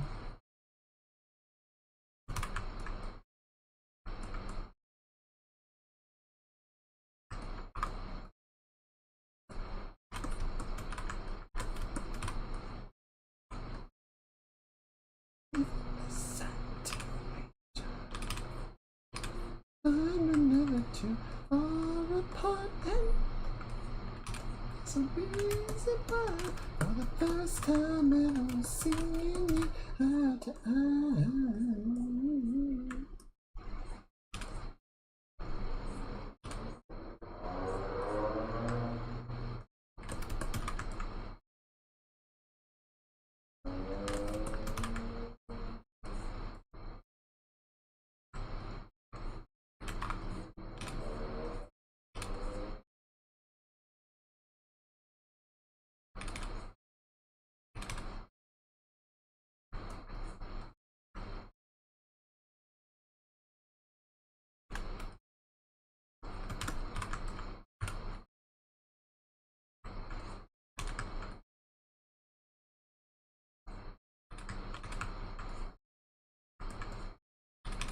Alright, I think we got time for one more.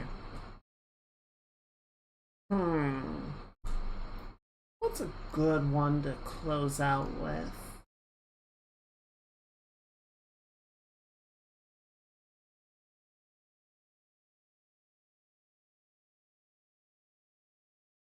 You know what? Yes.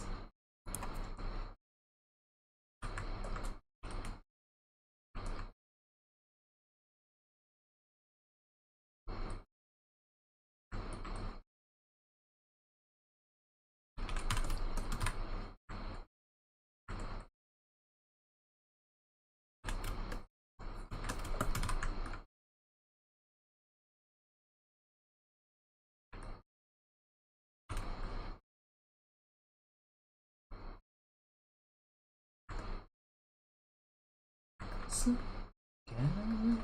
Another way to feel like you didn't want yourself to know and let yourself go. You didn't lose your self-control. Let's start at the rainbow.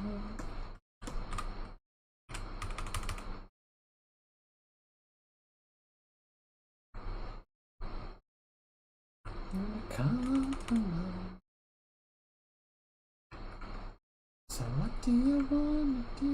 What's your point of view? There's a policy. Do you wanna go?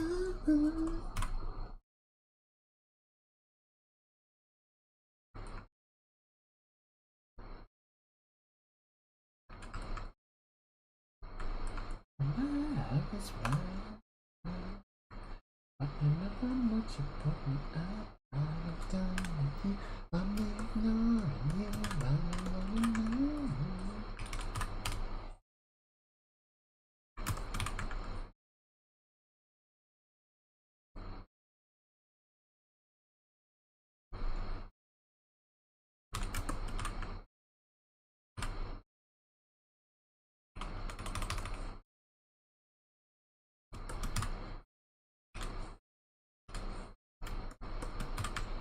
Let's get in here.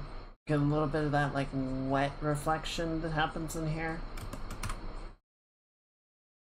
Sort of the secondary tighter reflection.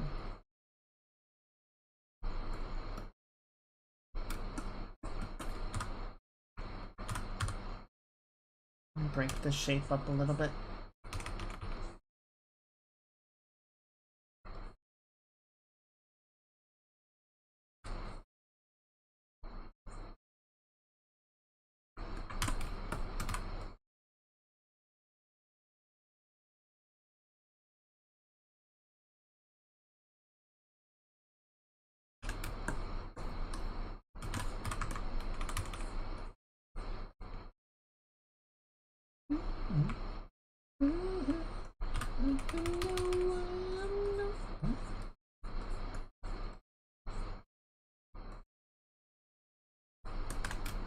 Oh, I think I was partway through explaining the plan. Or maybe I did explain the plan, but we're gonna finish this up. And then we're gonna do the Pride Month drawing. Because I don't want to have that be delivered like right at the end of June. I feel like kind of misses the mark a little bit, you know? So we'll do that next, and then the idea that I had like yesterday we'll do after that, and I think that'll sort of more or less finish out the month, but we'll see how it goes.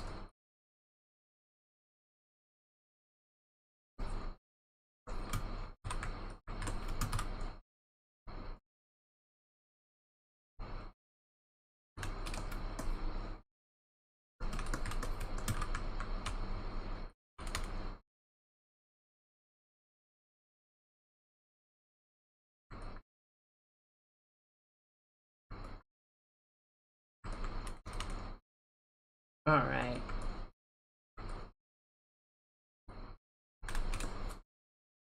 On that note, I think that's where we're gonna call it for tonight. It is about that time. It is that time indeed. Let's see. Let's find somebody to play out with. Yeah, this is good enough. Alright. So yes. Thank you everyone for hanging out. Thank you for the wonderful start to Pride Month. I think we've got a lot to look forward to, a lot to work on. I'm really excited, and I hope to see y'all here for some more yapping and shenaniganery and artwork and figure out what the game dev stuff for Thursday is gonna look like. But yeah. No pressure, no rush on any of it, right? We've got plenty of time.